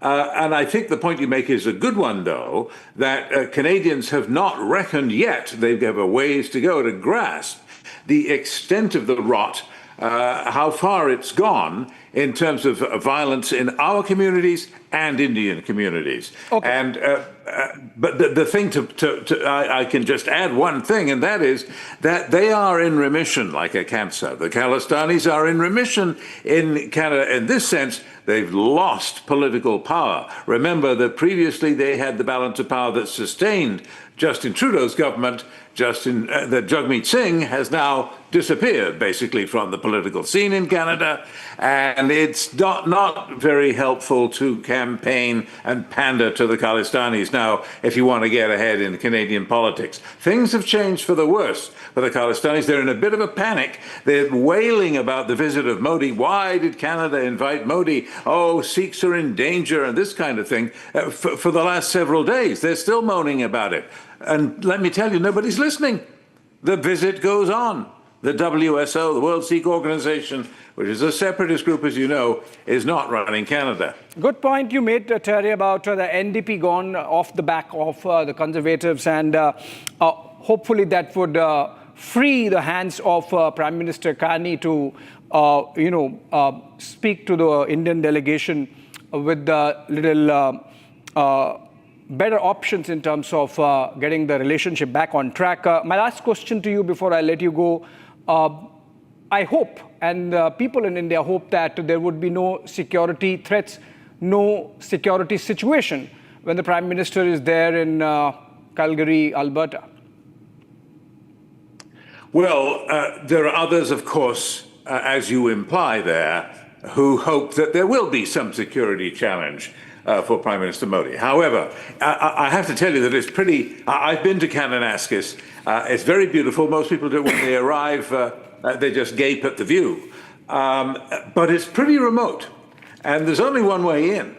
And that's heavily, heavily policed, not just by the Canadian security forces, but also by each leader's own security. They're not going to get even close. They're going to be demonstrated in Banff, which is an hour down the road. They're going to be demonstrating in Calgary, which is 2 hours down the road. They're not going to get close, I can assure you. This is not likely to be a scene of any real security disturbance. What we want to see, as I say, when they emerge, is that we will be on a much better course, and that Indian-Canadian relations will be restored, if not to where they used to be one day, but they'll be on their way to a much warmer atmosphere. And bad news for the Khalistani forces, who to this day in Canada still hold up posters honoring the great martyr, right? That is the Air India bomber Talvinder Singh Parmar. That still goes on as a disgrace, but the public opinion is against it now. All right, very reassuring there. Thank you so much, Terry Milewski, senior journalist from Canada, giving us a lowdown on what's expected when Prime Minister Modi lands there in Calgary, Alberta, for participation in the G7 summit, of course, the bilateral also. We'll come back to you, Terry, over the next couple of days. Thanks for joining us. And on that note, we move on to the next one. It's been close to 72 hours since Israel commenced Operation Rising Land, a biblical name for a mission Israel says was imperative for its very existence. In an unprecedented strike on Iran, with a night, Israel decisively attacked and decapitated Iran's nuclear command structure. Both from a military and a scientific point of view, what ensued was the second phase of non-contact warfare between Iran and Israel.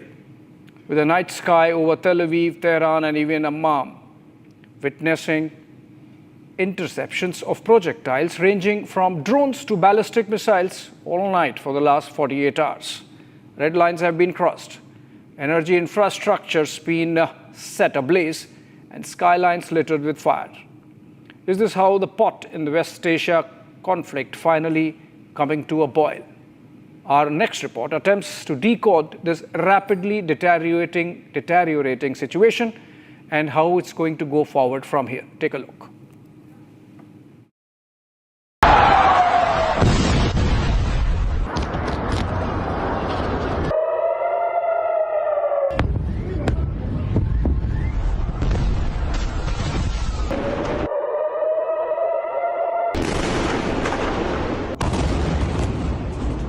Enriched uranium, a ballistic missile program, and a threat of nuclear proliferation. These were the considerations of Israel on the eve of June 13th, 2025, when it launched its largest military operation against Iran's nuclear program.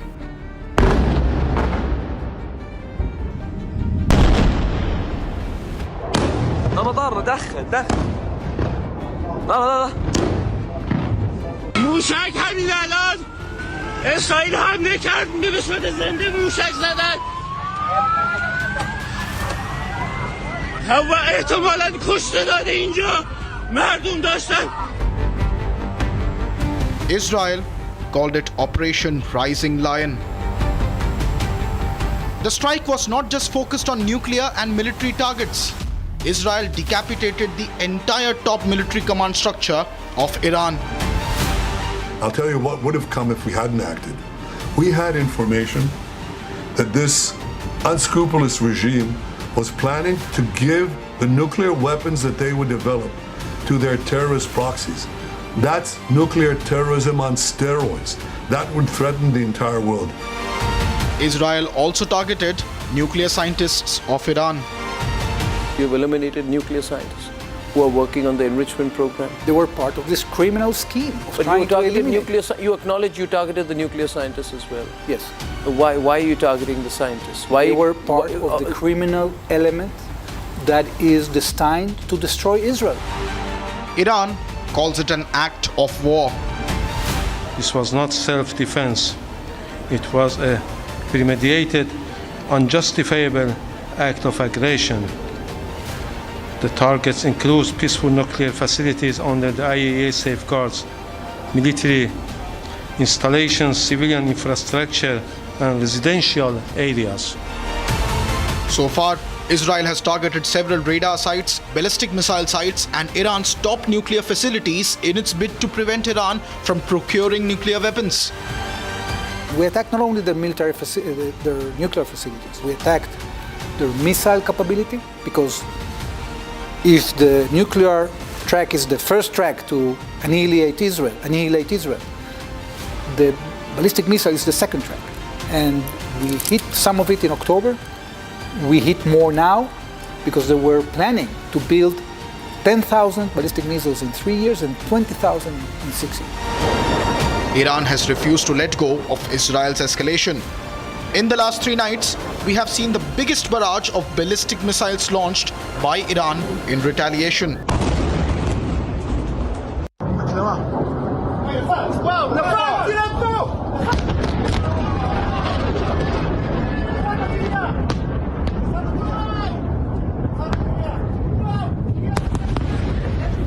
Let me be clear, Iran will exercise its inherent right to self-defense under Article 51 of the Charter. Our response will be lawful, proportionate, and determined, and it will come at a time of our choosing. The Security Council must act now and stop the aggressor from the further aggression. Night sky of Israel was overwhelmed with ballistic missiles, something that its air defense couldn't handle this time.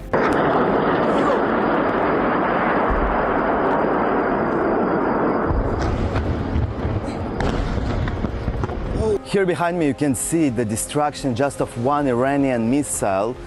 It is in the city of Bat Yam next to Tel Aviv, and you can see how much destruction occurred just from a blast of one Iranian missile. They are targeting civilian areas like here. You can see one of those high-rise buildings with many floors almost destroyed, and it can collapse any moment. And now the security forces with drones trying to understand if there are people still inside of this building. This conflict is nowhere close to a logical conclusion.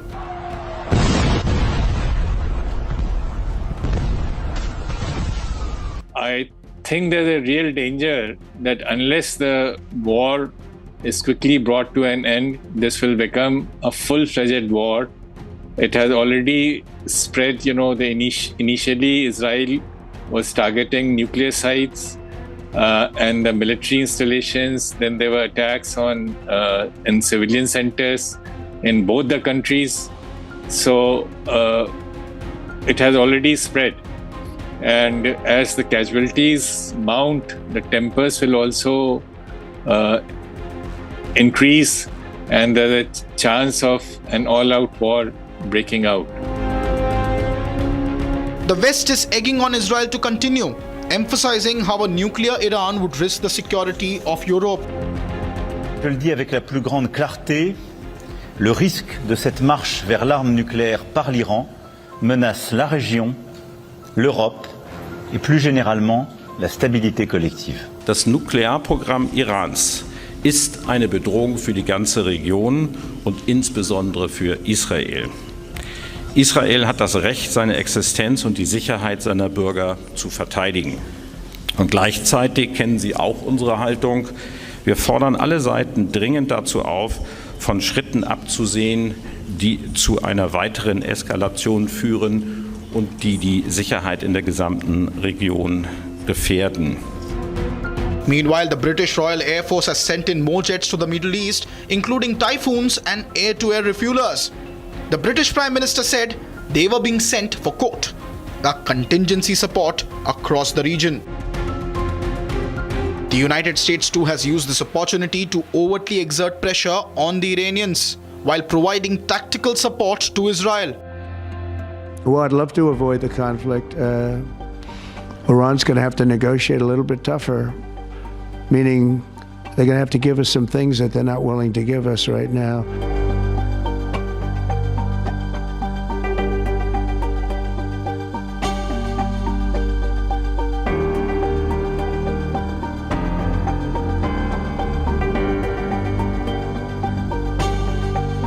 Since the operation started, first, the US, while actively refusing to acknowledge its involvement, kept pressurizing Iran to get a new deal done. Trump even discussed it on a phone call with President Putin of Russia yesterday, when the latter called to extend birthday wishes to the US president. All Trump has said that Iran had a 60-day ultimatum, but this may be their second chance. However, both Russia and China, known to have very close ties with Iran and its nuclear program, have remained largely silent on their position on this conflict, essentially leaving Netanyahu in a no-holds-barred situation. We paved the way to Tehran, and our pilots over the skies of Tehran will deal blows to the Ayatollah regime that they cannot even imagine. And I can tell you this, we have indications that senior leaders in Iran are already packing their bags. They sense what's coming. Concerns are extremely high about the impact of this conflict on India. This conflict will have a major impact not only on India but other countries in the region and oil importing countries all over the world. This is the Gulf or the Strait of Hormuz accounts for 20% of global oil supplies. And since Iran-Israel conflict broke out, there has been 7% increase in price of oil, which has, there's something like more than $10 increase.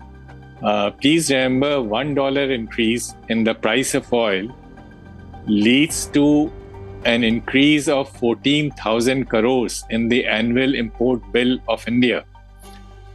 And there will be similar impact on other oil importing countries.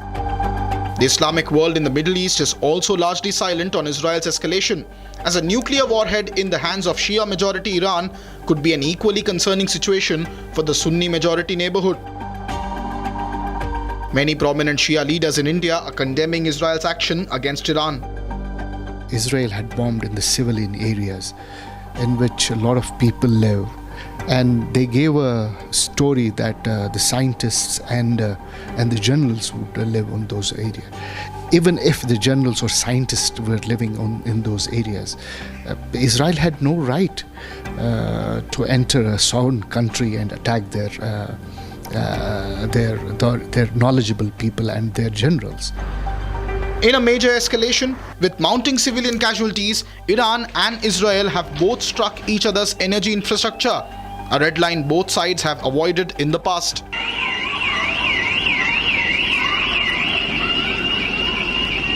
Iranians are watching, and my fear is that while Netanyahu wants to prevent Iran from making a bomb, in history there is something called the law of unintended consequences. You take an action wanting a result A, but you might get B. The current war between Iran and Israel has a potential of destabilizing the entire region.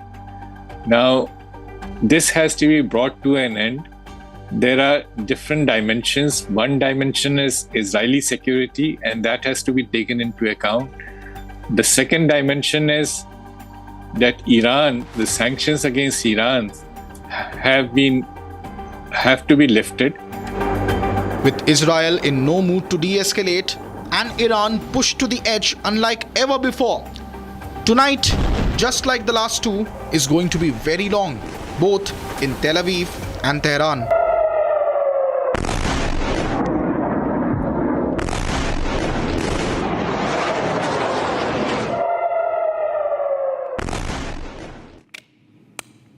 All right, Dr. Wael Awad, a foreign affairs expert based out of New Delhi, keeps a close track of developments in West Asia, or the Middle East as it is called.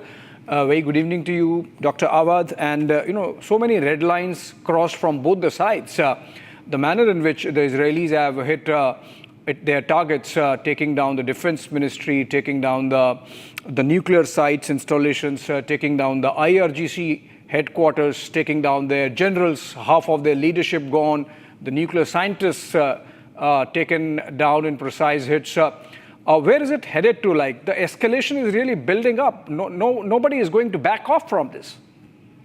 Thank you for having me. I think you have already said it, that the main objective is not only the nuclear installation of Iran. From the day one Israel started this aggression against Iran, they have targeted 300 targets inside Iran, including what you have said, and civilian target, where they killed more than 12 scientists, including also top general armies, and more than 60 civilians, and more than 180 have been injured. So 20 children were still under the debris. So therefore, this attack was meant to a regime change at the first place, and secondly, the pretext of the nuclear issues, which was to be used at Iran. Now, what we are witnessing is an undeclared nuclear state called Israel attacking a state where they are only thinking, maybe in the future, of having a nuclear arsenal. They have been attacking them, and preemptive. And if there is an international law, it should be condemned by all means, that this is an aggression against a sovereign nation. Right. Dr. Awad, you said pretext of targeting nuclear installations. I mean, there was an IAEA report which said that Iran has stepped up its uranium enrichment operations to the extent that almost 1/3 of whatever enriched uranium they have comes or has become available to them in the last 1 month alone. So obviously there's something happening, or something was happening, because of which Israel, obviously backed by the United States, has done that. And so far as the red lines are concerned, Dr. Awad, they have happened from the Iranian side also. So we are seeing for the first time, for example, Israel getting casualties because of missile strikes. In a way, a lot of people would be watching how the Iron Dome is not as perfect as it is projected to be. What, according to you, can be unintended consequences if this escalation keeps building? Well, let us put this straight, the topic. Actually, the whole program of Iran on the nuclear issues was established by the United States from 1950 to 1979. All right, so 1964, Iran signed the NPT, and the American provided the first 5 megawatt nuclear reactors, and then the Shah of Iran had the option, ambition of 10 nuclear reactor, where he approached the German, the French, and the British, and the American, who built it for him, the reactor. Now, when you were with the American, that was good to have a civilian kind of a program. But once the Shah has been removed and the Iranian revolution has come, they stole the program, and they gave all the documents to Iraqi government, Saddam Hussein then, and he destroyed Bushehr nuclear reactor of Iran. And Iran went then to China, to Russia, to Pakistan to build up its own program. In 2015, we had a signing of an agreement between the P5+1, where they have signed with the United States, and they have agreed that there should not be Iranian go nuclear. And in fact, if you look at the IEA and the American response to the documents signed those days, they said now Iran cannot develop a nuclear arsenal as long as they abide by this regulation. Then here you come 2018, President Trump come, and he pull out of that trade, which was an international accord. So Iran went for enrichment because there was a violation from the American and the Western side, who was not abided by the accord they have signed together. I'm not defending Iranian on these issues, but if you look at North Korea, went to nuclear only because the American provoked them, and they went to nuclear. Dr. Awad, the only hope is that as soon as possible, both sides should exhaust their missile supplies, and then maybe they would look for de-escalation. That's the only possible option we can hope for, the best possible option we can hope for. Thank you so much, Dr. Awad, for joining us, sparing your time with that perspective.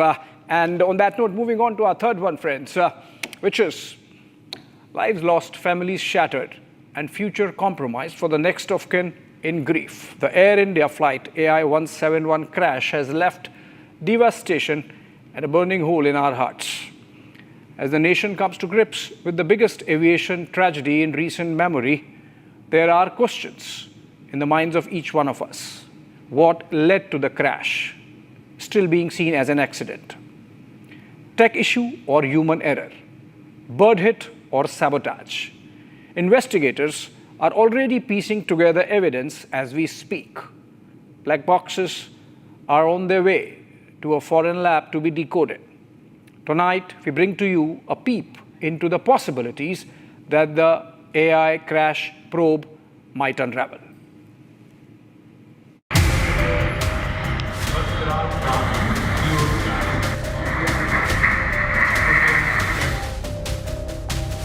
From takeoff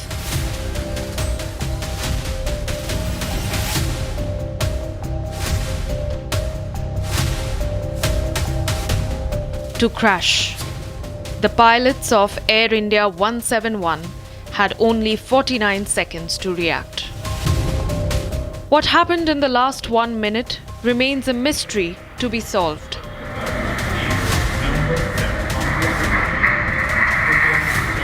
However, on June 13th, the biggest piece in the mystery of AI-171 was discovered on a rooftop at the crash site, the black box. See, black box has two parts. One is part which collects, continuous recording of data of engine parameters, airframe parameters, like what angle aircraft was climbing, how much was the flap, how much was the aileron, what was the elevator doing, what time undercarriage went up. All that is airframe part. And other part is engine part. What was the temperature, what was the pressure, what was hydraulic system was doing, what was happening in electronic system. DFDR means digital flight data recorder, and CVR is the cockpit voice recorder. The DFDR, which everybody is talking about, which is utmost important item, which records almost 3,000 parameters, everything, the engine related, the engine RPM, engine oil pressure, engine speed, thrust, everything related, it gets recorded over there, and that will be the center point beyond which all other collected evidences will be collaborated, including CVR. In the last 3 days, many theories have developed on the potential reasons for the crash of AI-171. Were the flaps retracted before time? Did the landing gear remain extended? Did Air India 171 experience a dual engine failure? Was inaccurate weight data the reason? Did fuel contamination lead to the crash? Is there a security breach or sabotage angle?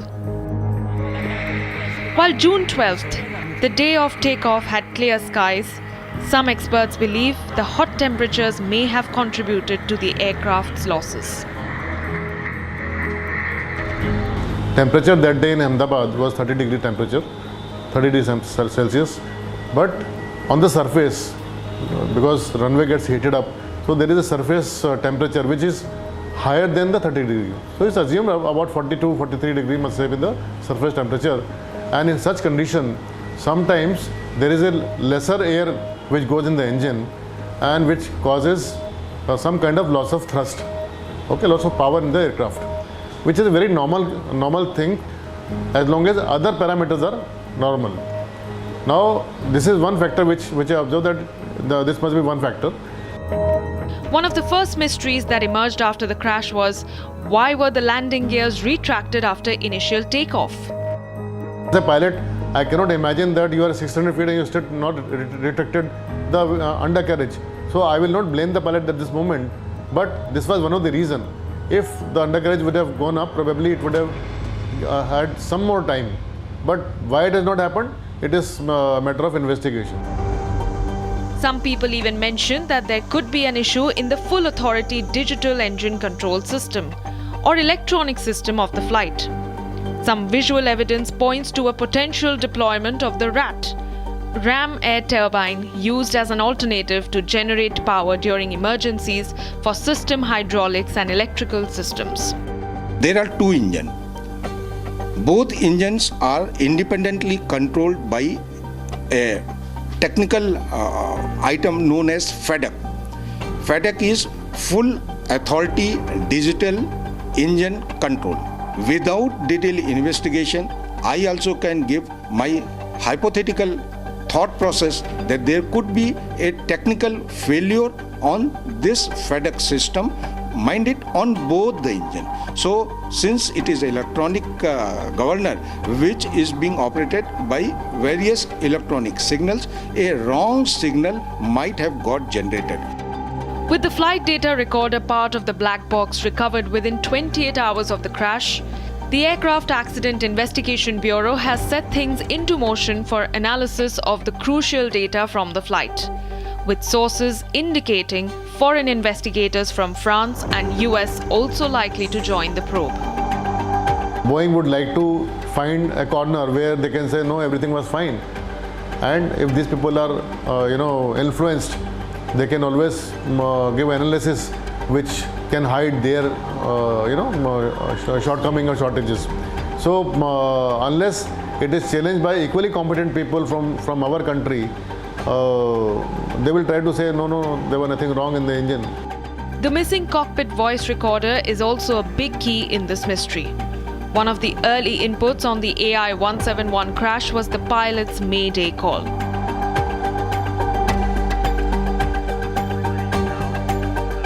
As per available information, the pilot reported thrust not achieved, no lift, falling, Mayday, Mayday, Mayday.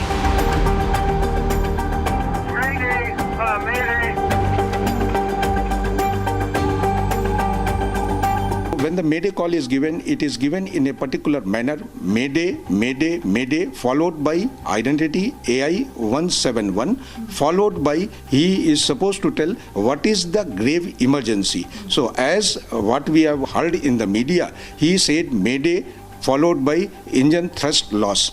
So if we concentrate on this message, Pilot knew he is in extremely grave emergency and there is a thrust loss situation which has caused the aircraft to crash. Now the reason of this thrust loss is to be investigated. There must have been some loss of thrust, and this is what pilot, as per you, has said that. And when you say loss of thrust means engine is generating lesser power. When engine generates lesser power, then lesser lift will be given to the aircraft. Okay, when lesser lift is given to the aircraft starts sinking. And this is what probably the pilot has said. Another important clue for the investigators is the fact that the Air India plane reportedly used the airport's entire 3.5-kilometer runway, far more than what's typically needed. Questions are being asked on potential mechanical failures that could explain the dual-engine failure theory. In the angle where the aircraft landed or the crashed, it has crashed in the takeoff attitude. Normally, when the loss of lift or loss of power is there, natural reaction of any pilot is to level out the aircraft or put the nose down so that some speed build up and you have little more time available, little more speed available to control the aircraft. But aircraft has crashed in the takeoff attitude, which indicates to me that there must have been some kind of malfunction in the control system that the pilot could not even level out the aircraft. With the element of a bird strike conclusively ruled out, experts are now also challenging the flaps theory. If flaps were not properly set, aircraft would not have taken off. More than that, if the aircraft is not in the takeoff configuration, there is a audio warning which comes, computer generated audio warning which says that flaps are not properly selected. And you see the visual takeoff is very clean. So I seriously doubt if there was a problem with the flaps. Questions are being raised on the DGCA and Air India over their flight maintenance and safety concerns. Did you get any information from the AI? Ma'am? You are from the Air India team. What all information you have? Ma'am? 1 minute. What all you have? What all you have? What all you have got? You have been called by the AI. Called by the AIB, which is doing the investigation. What all information did you get? The families of Ahmedabad plane crash are looking for answers. Air India is dodging the questions.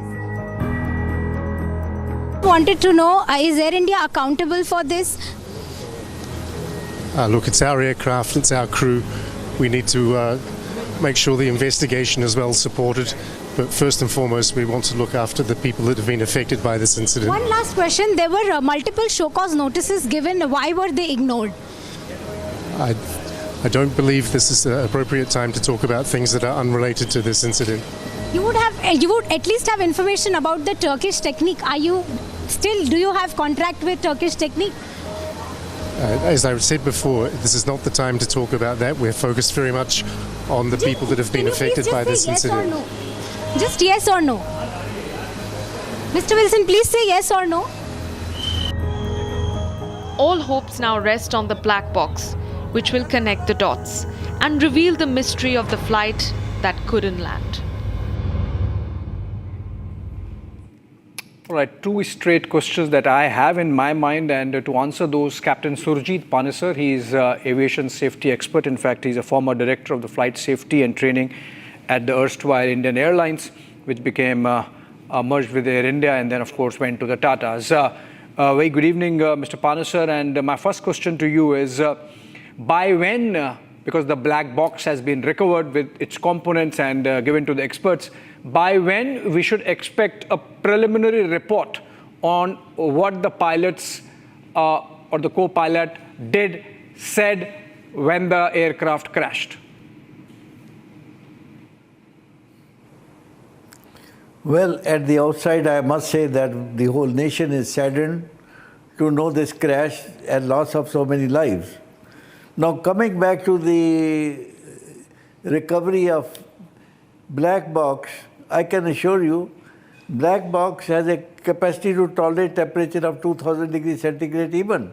No, my question was, And how these many days with does it modern take, Mr. technique Panesar? aircraft, Sorry to be interjecting. How many days does it take to decipher all the contents of the black box and get a preliminary report about what happened? They have a laboratory in DGC office. They can bring it there. I don't know how much time it takes from Ahmedabad. And they have to have experts to go and read out this digital recorder. It is not easy. It's not easy to read out all the, there are more than 200 parameters which are recorded on the digital file. You have to see the engine power, position of the flaps, and so many other items they have to see before analyzing the crash. It will not take much time, but we have a laboratory in DGC office. Can we say it will take and they can monitor 10 days or a fortnight? No, not more than 10 days. They can investigate, but it depends how experts they have it to decode it, which I am sorry to know, I do not know. Because the present committee which is formed by the government, they are absolutely clueless about investigation of accident. They have no knowledge of aviation and how they are going to decode it unless some experts from Boeing, NTSB or other countries they are brought in to read out the FDR. Right. And my second question to you, the last question actually. Yeah, let me follow up with a question that I have in my mind because we're running out of time. Mr. Panesar, the fuel issue, the fuel injection issue, the engines is starved of the fuel, the flaps issue, the landing gear not retracting issue, any other tech issue. These are not going to come from the black box, right? So where would they come from? An understanding of these issues. No. Everything is recorded on the DFDI. It will come to know the position of the flaps. The flap lever is located next to the thrust lever, and there's a notch. You cannot just put the lever straight forward, like the gear lever. Right. It takes time. Now, once you take the gear up, the flaps open from the body, the gear goes inside, then the doors close again. Right. That takes little time. And during that time, if any engine problem has come, it has to be seen. Only digital flight data recorder will tell you everything about the flap, speed and gear lever, how much time it has taken to go up. All right. Whether it was locked up or not locked up. All right. It is premature to imagine things and numbers. Yeah, we are just looking forward, but as you said very rightly perhaps that it should not take more than 10 days for the experts to really decipher and bring out a preliminary report on what all is there in the black box of that ill-fated Air India AI 171 flight. On that note, thank you so much, Mr. Panesar, for joining us. And friends, this is all we had this edition of Looking Forward. Hope you have an idea of how the coming week is going to look like on your newsreels. And with that, we come to an end. Tomorrow, of course, 8 p.m. Super Prime Time Max. Be there with Arnab Goswami. Thanks for watching.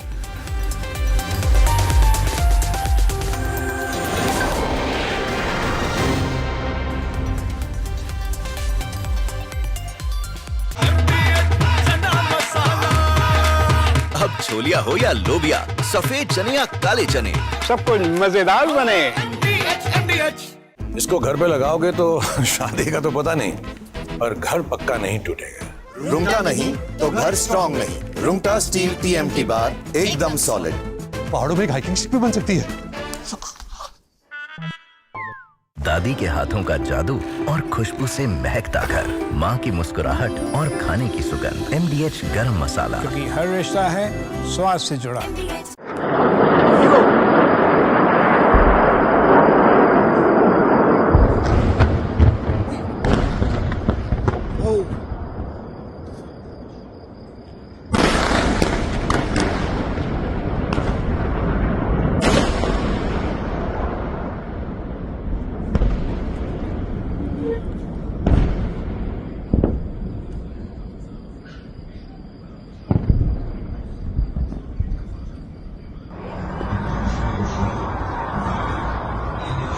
Himalaya.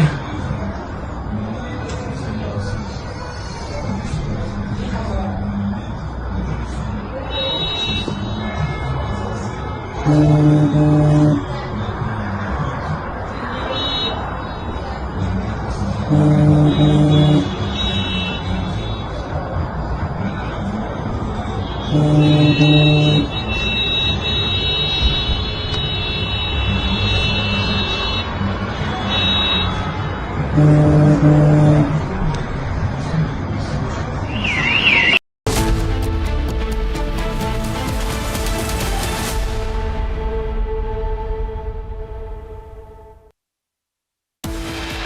bridge has collapsed in Pune. At least 150 to 20 tourists are fear trapped.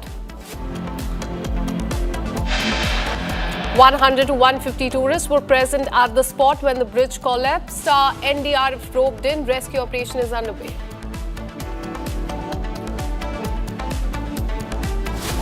Pakistan's claim of Rafale has been debunked. Rafale maker calls Pakistan narrative completely inaccurate. 7, including an army veteran pilot, killed in chopper crash near Kedarnath. Chopper services suspended. PM Modi lands in Cyprus on his first leg of the tour. He was received by the Cyprus president.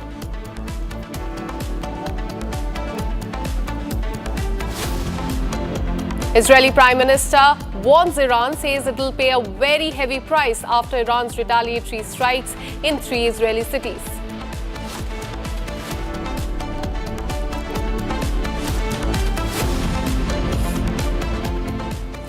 Hello and welcome. You're watching Live and Breaking with me, Akanksha Khajuria. We have an update in Pune bridge collapse incident. 40 people have been rescued so far, and those injured have been rushed to the hospital for treatment. Many people are fear trapped under the rubble as well, and some are feared to have been swept away in the river. Search operation is currently underway. In fact, Maharashtra Cabinet Minister Girish Mahajan has arrived at the spot. Meanwhile, Prime Minister Narendra Modi, who's on a 3-nation trip, has called Chief Minister Devendra Fadnavis from Cyprus to take stock of the situation. Firstly, have a look at what the Chief Minister had to say on this.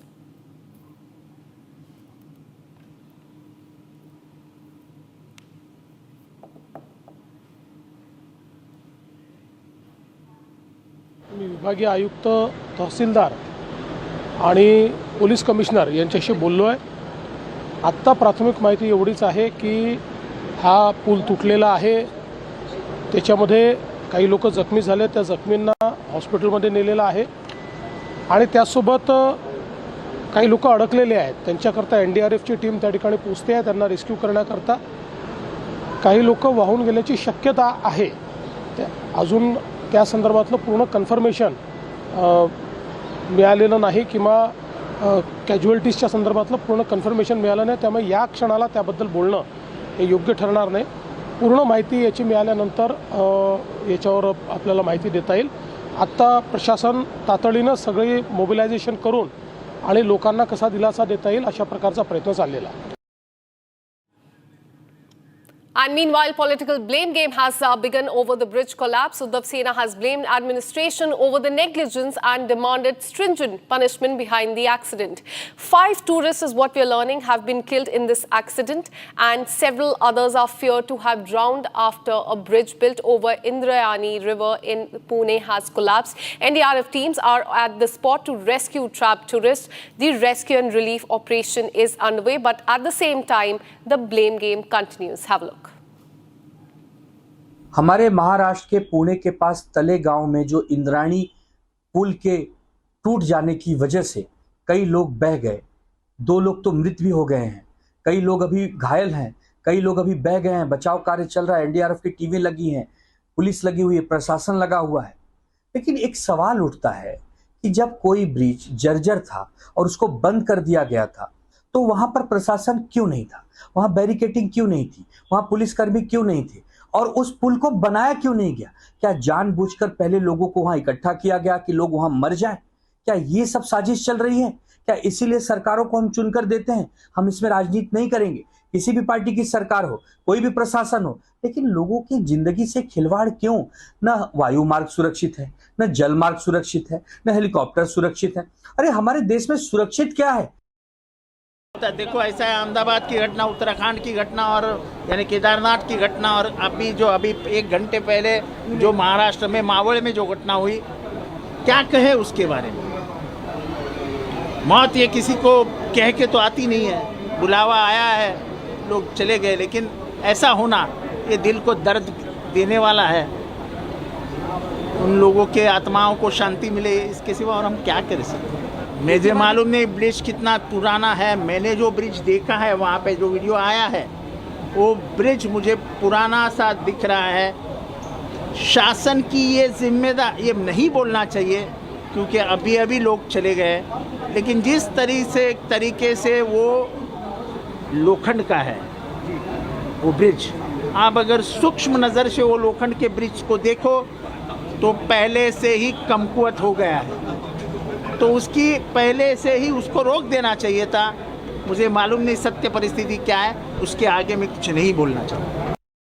Now shifting our focus to the state of Uttarakhand, a heartbreaking tragedy unfolded there this morning. A helicopter bound for Gaurikhand near Kedarnath carrying 7 people, including a 23-month-old baby, had crashed, leaving behind shattered families. This is not the first time that such an incident, in fact, has happened in Uttarakhand. On June 7th, 6 people, including the pilot, had a narrow escape when a helicopter on its way to Kedarnath made an emergency landing on the highway after developing a technical snag. Now, all this happened during the takeoff. Have a look at this report. Today at around 5:20 a.m., a helicopter which was going from Sri Kedarnath Dham to Gupt Kashi crashed near Gaurikhund. 7 people tragically lost their lives in the crash, including the pilot captain Rajveer Singh Chauhan from Jaipur. Vikram Rawat, a BKTC representative from Ukhimat, Vinod Devi, and Trishti Singh from Uttar Pradesh, and 3 members of the Jaiswal family from Maharashtra and Gujarat. Rajkumar Suresh Jaiswal, his wife Shraddha Rajkumar Jaiswal, and their 23-month-old daughter Kashi. Captain Rajveer Singh, a young pilot and father of 4-month-old twins from Jaipur, who was preparing to celebrate a traditional Rajasthani ceremony for his newborns, tragically lost his life in the crash. The helicopter, operated by Aryan Aviation, was returning from Kedarnath to Gupt Kashi when it encountered sudden adverse weather conditions. This led the pilot to attempt to maneuver out of the valley before the aircraft crashed and caught fire near the forest area between Gaurikhund and Sonprayag. Rescue teams from NDRF and SDRF have recovered all bodies. This accident marks the 5th helicopter crash in the Char Dham region within 40 days. Chief Minister Pushkar Singh Dhami expressed deep sorrow, ordered a high-level inquiry and mandated strict SOPs for helicopter operations to prevent future tragedies. आज प्रातःकाल खराब मौसम के कारण एक helicopter दुर्घटनाग्रस्त हो गया। इनको गंभीरता से लेते हुए हमने तत्काल एक आपातकालीन बैठक बुलाई है और उस बैठक में निर्देश दिए हैं कि एक सख्त SOP बनाई जाए जिसमें किसी भी कीमत पर जो हमारे DGCA के रूल हैं, मानक हैं, उनके मानकों के साथ किसी भी प्रकार का कोई भी ढिलाई न बरती जाए और जो उच्च हिमालयी क्षेत्र हैं, उच्च हिमालयी क्षेत्रों में चलने वाले पायलटों को उसका अनुभव हो, ये एविएशन कंपनियां भी सुनिश्चित करें। Meanwhile, helicopter service have been suspended until further notice.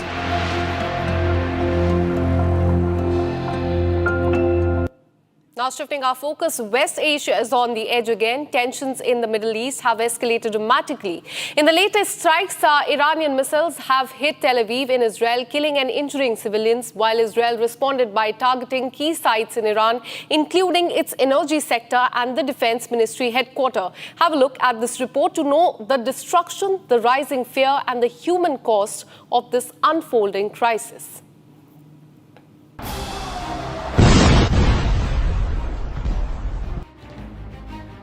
In the early hours of Sunday, neighborhoods outside Tel Aviv were plunged into chaos. Iranian missiles tore through apartment blocks and cars, leaving behind a path of destruction and fear. The damage was widespread. Debris littered the streets. Emergency responders raced to the scene, using drones to locate survivors in places too dangerous to reach on foot. First responders moved quickly, their eyes scanning for movement, their hearts burdened with the urgency of saving lives. Amid the chaos, residents fled with whatever little they could carry. Further north, in Tamara, tragedy struck again. A direct hit reduced an entire structure to rubble. One person was confirmed dead as teams continued to search for others.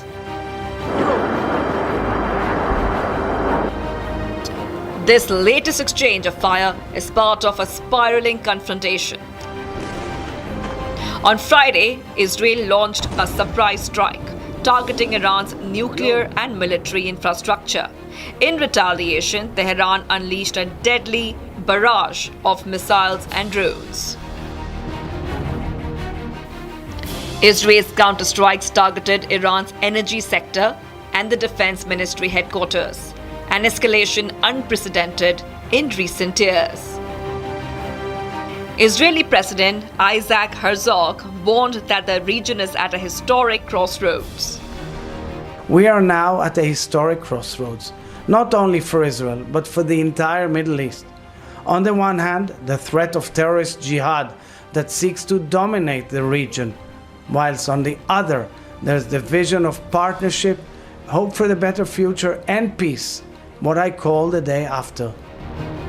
While Iran's leaders called on the international community to condemn what they described as violations of their sovereignty. کرد و عواقب او رو بیچاره خواهد کرد به توفیق الهی. انشاءالله با قدرت عمل خواهد شد و با اونها مماشاتی نخواهیم کرد. Behind the headlines and the missiles are families, displaced, mourning, surviving. This is no longer just a military exchange. It's a humanitarian crisis unfolding in real time. יש לי תינוק פג בן 3 שבועות, הוא נולד בשבת לפני 3 שבועות בדיוק. חמוד קטן, עוד קליל. כשהתחילו הבלגנים שלשום, התחילו הירי. אתמול, סליחה, אנחנו ירדנו מהפגיעה. As day breaks and the dust settles, the question remains, what comes next in a region teetering on the edge of war?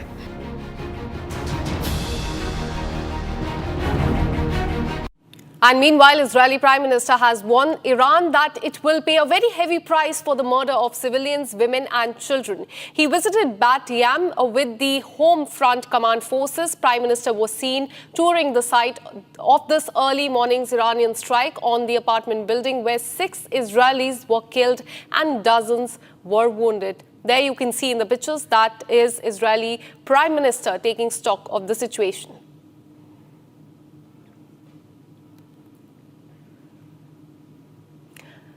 So earlier today, Israeli Prime Minister visited this area that was hit by Iran early morning today. This is the place, Bat Yam, where Prime Minister visited and he took stock of the situation. What we're learning is that apartment building was hit by Iran, where 6 Israelis were killed, dozens were wounded. In fact, there was rubble and the rescue operation was underway throughout the day. And several people were brought out of the rubble as well. But what we are learning is that 6 Israelis were killed in this attack by Iran.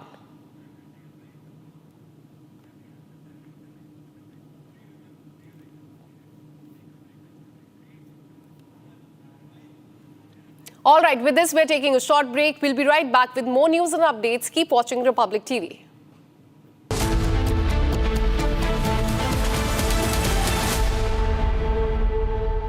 आधे bowl दही में 4 चम्मच MDH चटनी पुदीना मसाला डाला, stir करो, पुदीना चटनी तैयार। MDH चटनी पुदीना मसाला। Hi, this is Chef Ranveer Brar. Guarantee you brilliance on behalf of IAHM. अब छोलिया हो या लोबिया, सफेद चने या काले चने, सब कुछ मजेदार बने। MDH.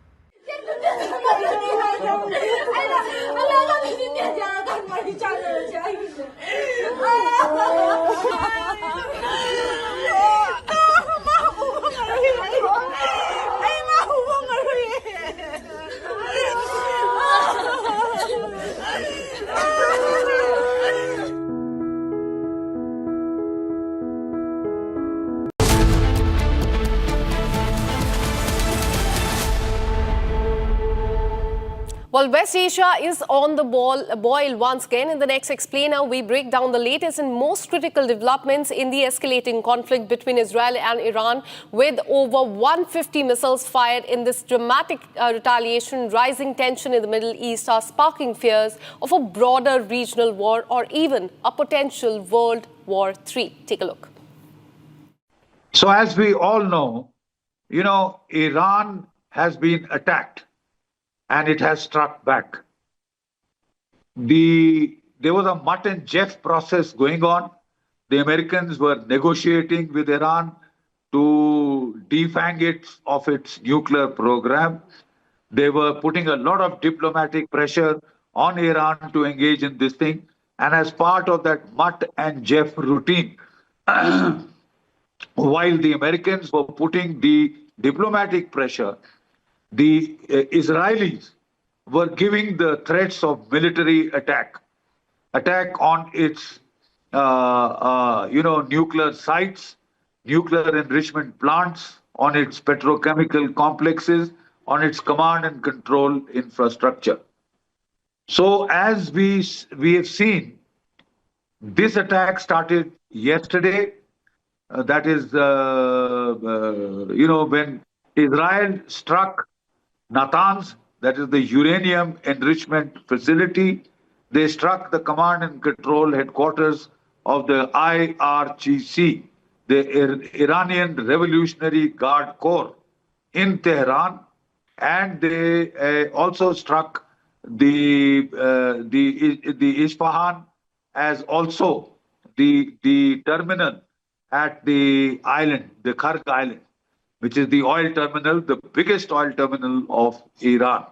So it was a very well-planned attack launched with 200 Israeli warplanes, which stayed on their side, which flew across over Syria and well away from the Iranian border. They fired their beyond visual range missiles, especially their cruise missiles, to decapacitate, to cause serious damage to the Natanz nuclear enrichment plant. And the IAEA has mentioned that there is radioactive contamination in Natanz, which is a very, very serious affair. They also hit the Iranian Revolutionary Guard Corps headquarters. There are various figures coming out of the total number of, generals who have been eliminated. But the head of the IRGC definitely has been killed. Also, the head of the Air Force reportedly been killed. And about 3 to 4 nuclear scientists, top-class nuclear scientists who are working on the nuclear enrichment program, on the design of the weapon. So now Iran has hit back. Last night, Iran hit back with a barrage of about 150 ballistic missiles and drones. 150 ballistic missiles.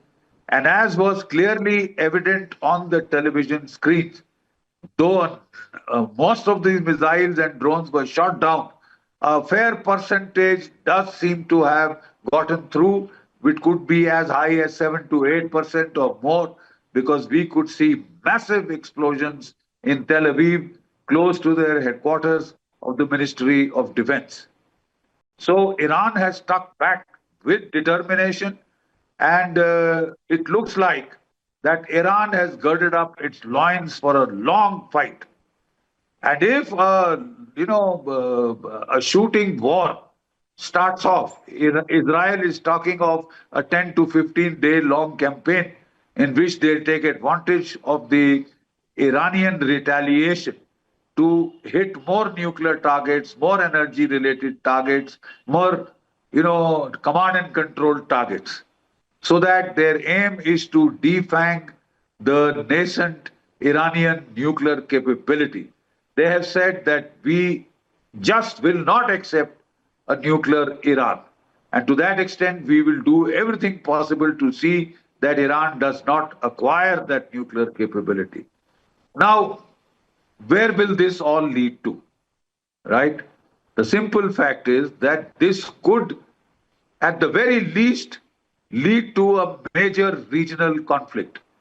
Iran has said if our nuclear facilities are attacked, we'll try and hit the nuclear facilities of Israel. If our energy facilities are attacked, we will not only hit the Israeli energy facilities, but also energy facilities in the entire Arab world.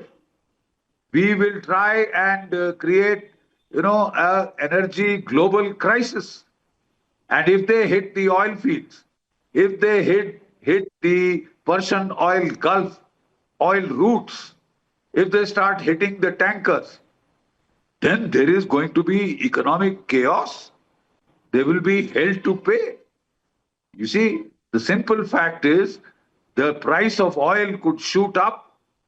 The world was just recovering from the aftershocks of the Russia-Ukraine conflict. And now if, the balloon goes up in the Middle East and the oil facilities of Saudi Arabia, of Oman, Muscat, etc. are hit, if American air bases, American ground troop bases in the Middle East, which are close targets within easy reach of Iranian missiles and drones, if these are hit, it could become a shooting war that could last for months, if not years. Yes, Iran will lose finally, but Iran, their pain tolerance threshold is extremely high. 8 years they fought the Iran-Iraq war when they were, technologically far inferior in strength and capability. Today their capabilities are very high.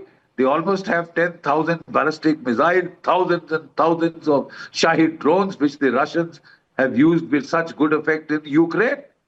So it is a proven design which they have done. They've already hit Israel twice. The first time with drones and some missiles.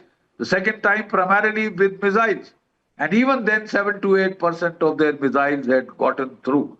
The Fateh missile series and, the Shahbaz kind of series of missiles, they had been able to penetrate to targets in Tel Aviv. Even the Houthis have been able to penetrate. So when you attack in the mass, at least about 10% and less, despite Iron Dome, despite the Arrow missiles, despite the third Patriots, they will get through. And they are already causing a bit of consternation and alarm in Israel proper. Will America come into the fray? Yes, if Iran keeps hitting at Israel and if Iran escalates vertically and horizontally to widen the spread of the war to the petrol oil refineries in Saudi Arabia, in Oman, Muscat, Bahrain, etc., and also targets the American bases where American troops are staying, are based currently, then it could, all bets are off. China is likely to support Iran. Russia, though bogged down in its own war in the Ukraine, has already provided Iran a fair amount of high-tech weapons and equipment. They are not a match with the Israelis. But the fact is, they do give Iran the capability to inflict damage of a very, very serious order. So that exactly is the problem. And if it lengthens out, then you can be sure that over a period of time, other actors could join the conflict. You may destroy Iran. You may destroy Iran. You may try and carry out regime change there. But the threshold of tolerance of the Iranian people, their pain thresholds are extremely high.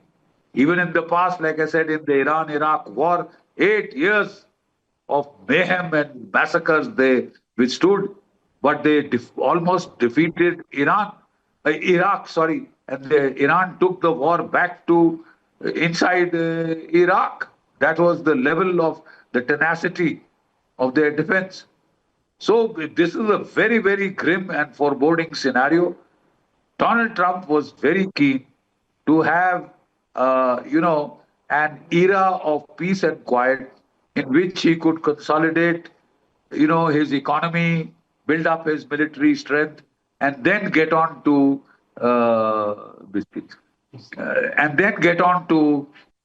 any major or with China or with both. He didn't want to get bogged down straight away. He has to deal with his own deep state, which does not seem to be obeying his orders. And it looks like the operation, perhaps carried out to hit the Russian bombers, was a rogue operation. If that is so, it is an extremely serious matter. And he will take some time to assert control. So he was keen, as a grand strategic design, to have an era of peace and quiet in which he would consolidate the American economy. The turmoil that has been created by the induction of the tariffs and trade barriers, etc., all that would have settled down. But looks like he's not going to get that era of peace and quiet. And that has very grim prognostications for the rest of the world. We are headed towards a period of major wars and conflicts. Unfortunately, however much we may not like it, however much we may not want it, nobody can escape the grim conclusion: the Russia-Ukraine war is 3.5 years and counting. No end in sight. It is only escalating. The war in the Middle East, is continuing and escalating. The Houthis, the Hezbollah, the Hamas will now try and come to the help of Iran. And therefore, there will be all-round fighting in the Middle East. And if China decides this is the precise time it wants to invade Taiwan, well, then you have a world war on your hands, whether you want to or you don't. That is the grim, very grim prognostication and forecast. We are headed for war and violence on a scale which has been unprecedented, was last seen only in World War I and World War II. A lot of people say that it can't be World War III because World War II, World War I, the Western powers were colonizing powers. They had their colonies in Asia and Africa, which were forced to join the war, whether they liked it or not. I fully understand that things have changed. But if the thing escalates to nuclear levels, that will affect the whole globe. Please understand this. A lot of people try and teach me history, current history. I'm well aware of current history. I'm saying that World War I was a multipolar conflict. World War II was a multipolar conflict. Today, again, we have a multipolar global environment with America, Russia, China, India, Japan, Brazil, South Africa, etc. as the major global powers. And Europe, of course, still a center of power, though it can't operate entirely on its own without American help. We are in a multipolar environment. And historically, multipolar environment for scale of global conflicts. We hope it doesn't turn out to be that, but I'm sorry, the way things are headed, the prognostication seems grim. Thank you.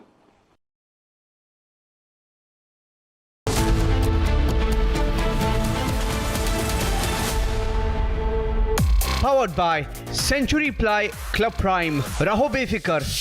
ये है secret recipe MDH का जीरा SIP जल जीरा मसाला।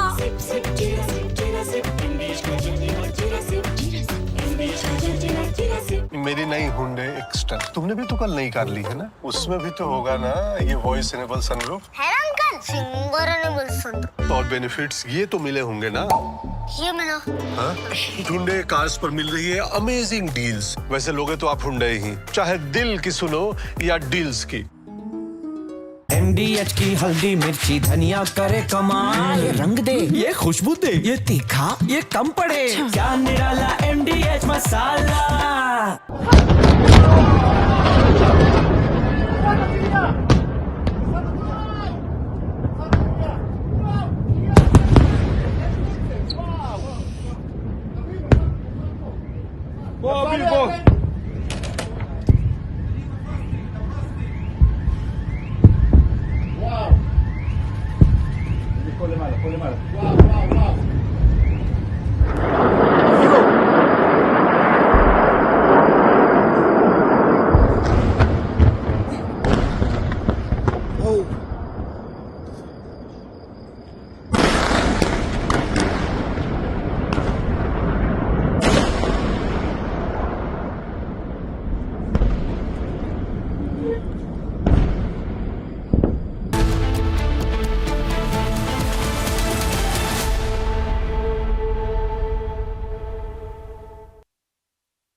A bridge has collapsed in Pune. At least 150 to 20 tourists are fear trapped. 100 to 150 tourists were present at the spot when the bridge collapsed. NDRF roped in. Rescue operation is underway.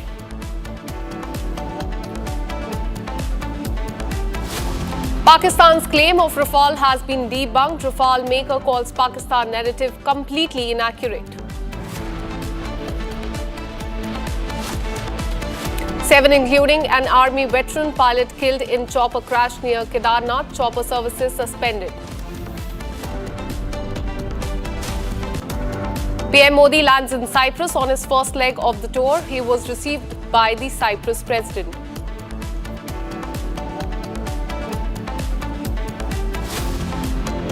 Israeli Prime Minister warns Iran, says it will pay a very heavy price after Iran's retaliatory strikes in 3 Israeli cities.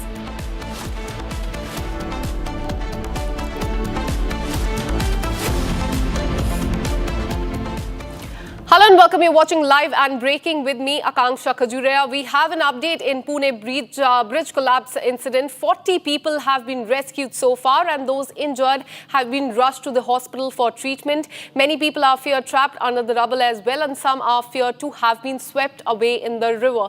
Search operation is currently underway. In fact, Maharashtra Cabinet Minister Girish Mahajan has arrived at the spot. Meanwhile, Prime Minister Narendra Modi, who's on a 3-nation trip, has called Chief Minister Devendra Fadnavis from Cyprus to take stock of the situation. Firstly, have a look at what the Chief Minister had to say on this.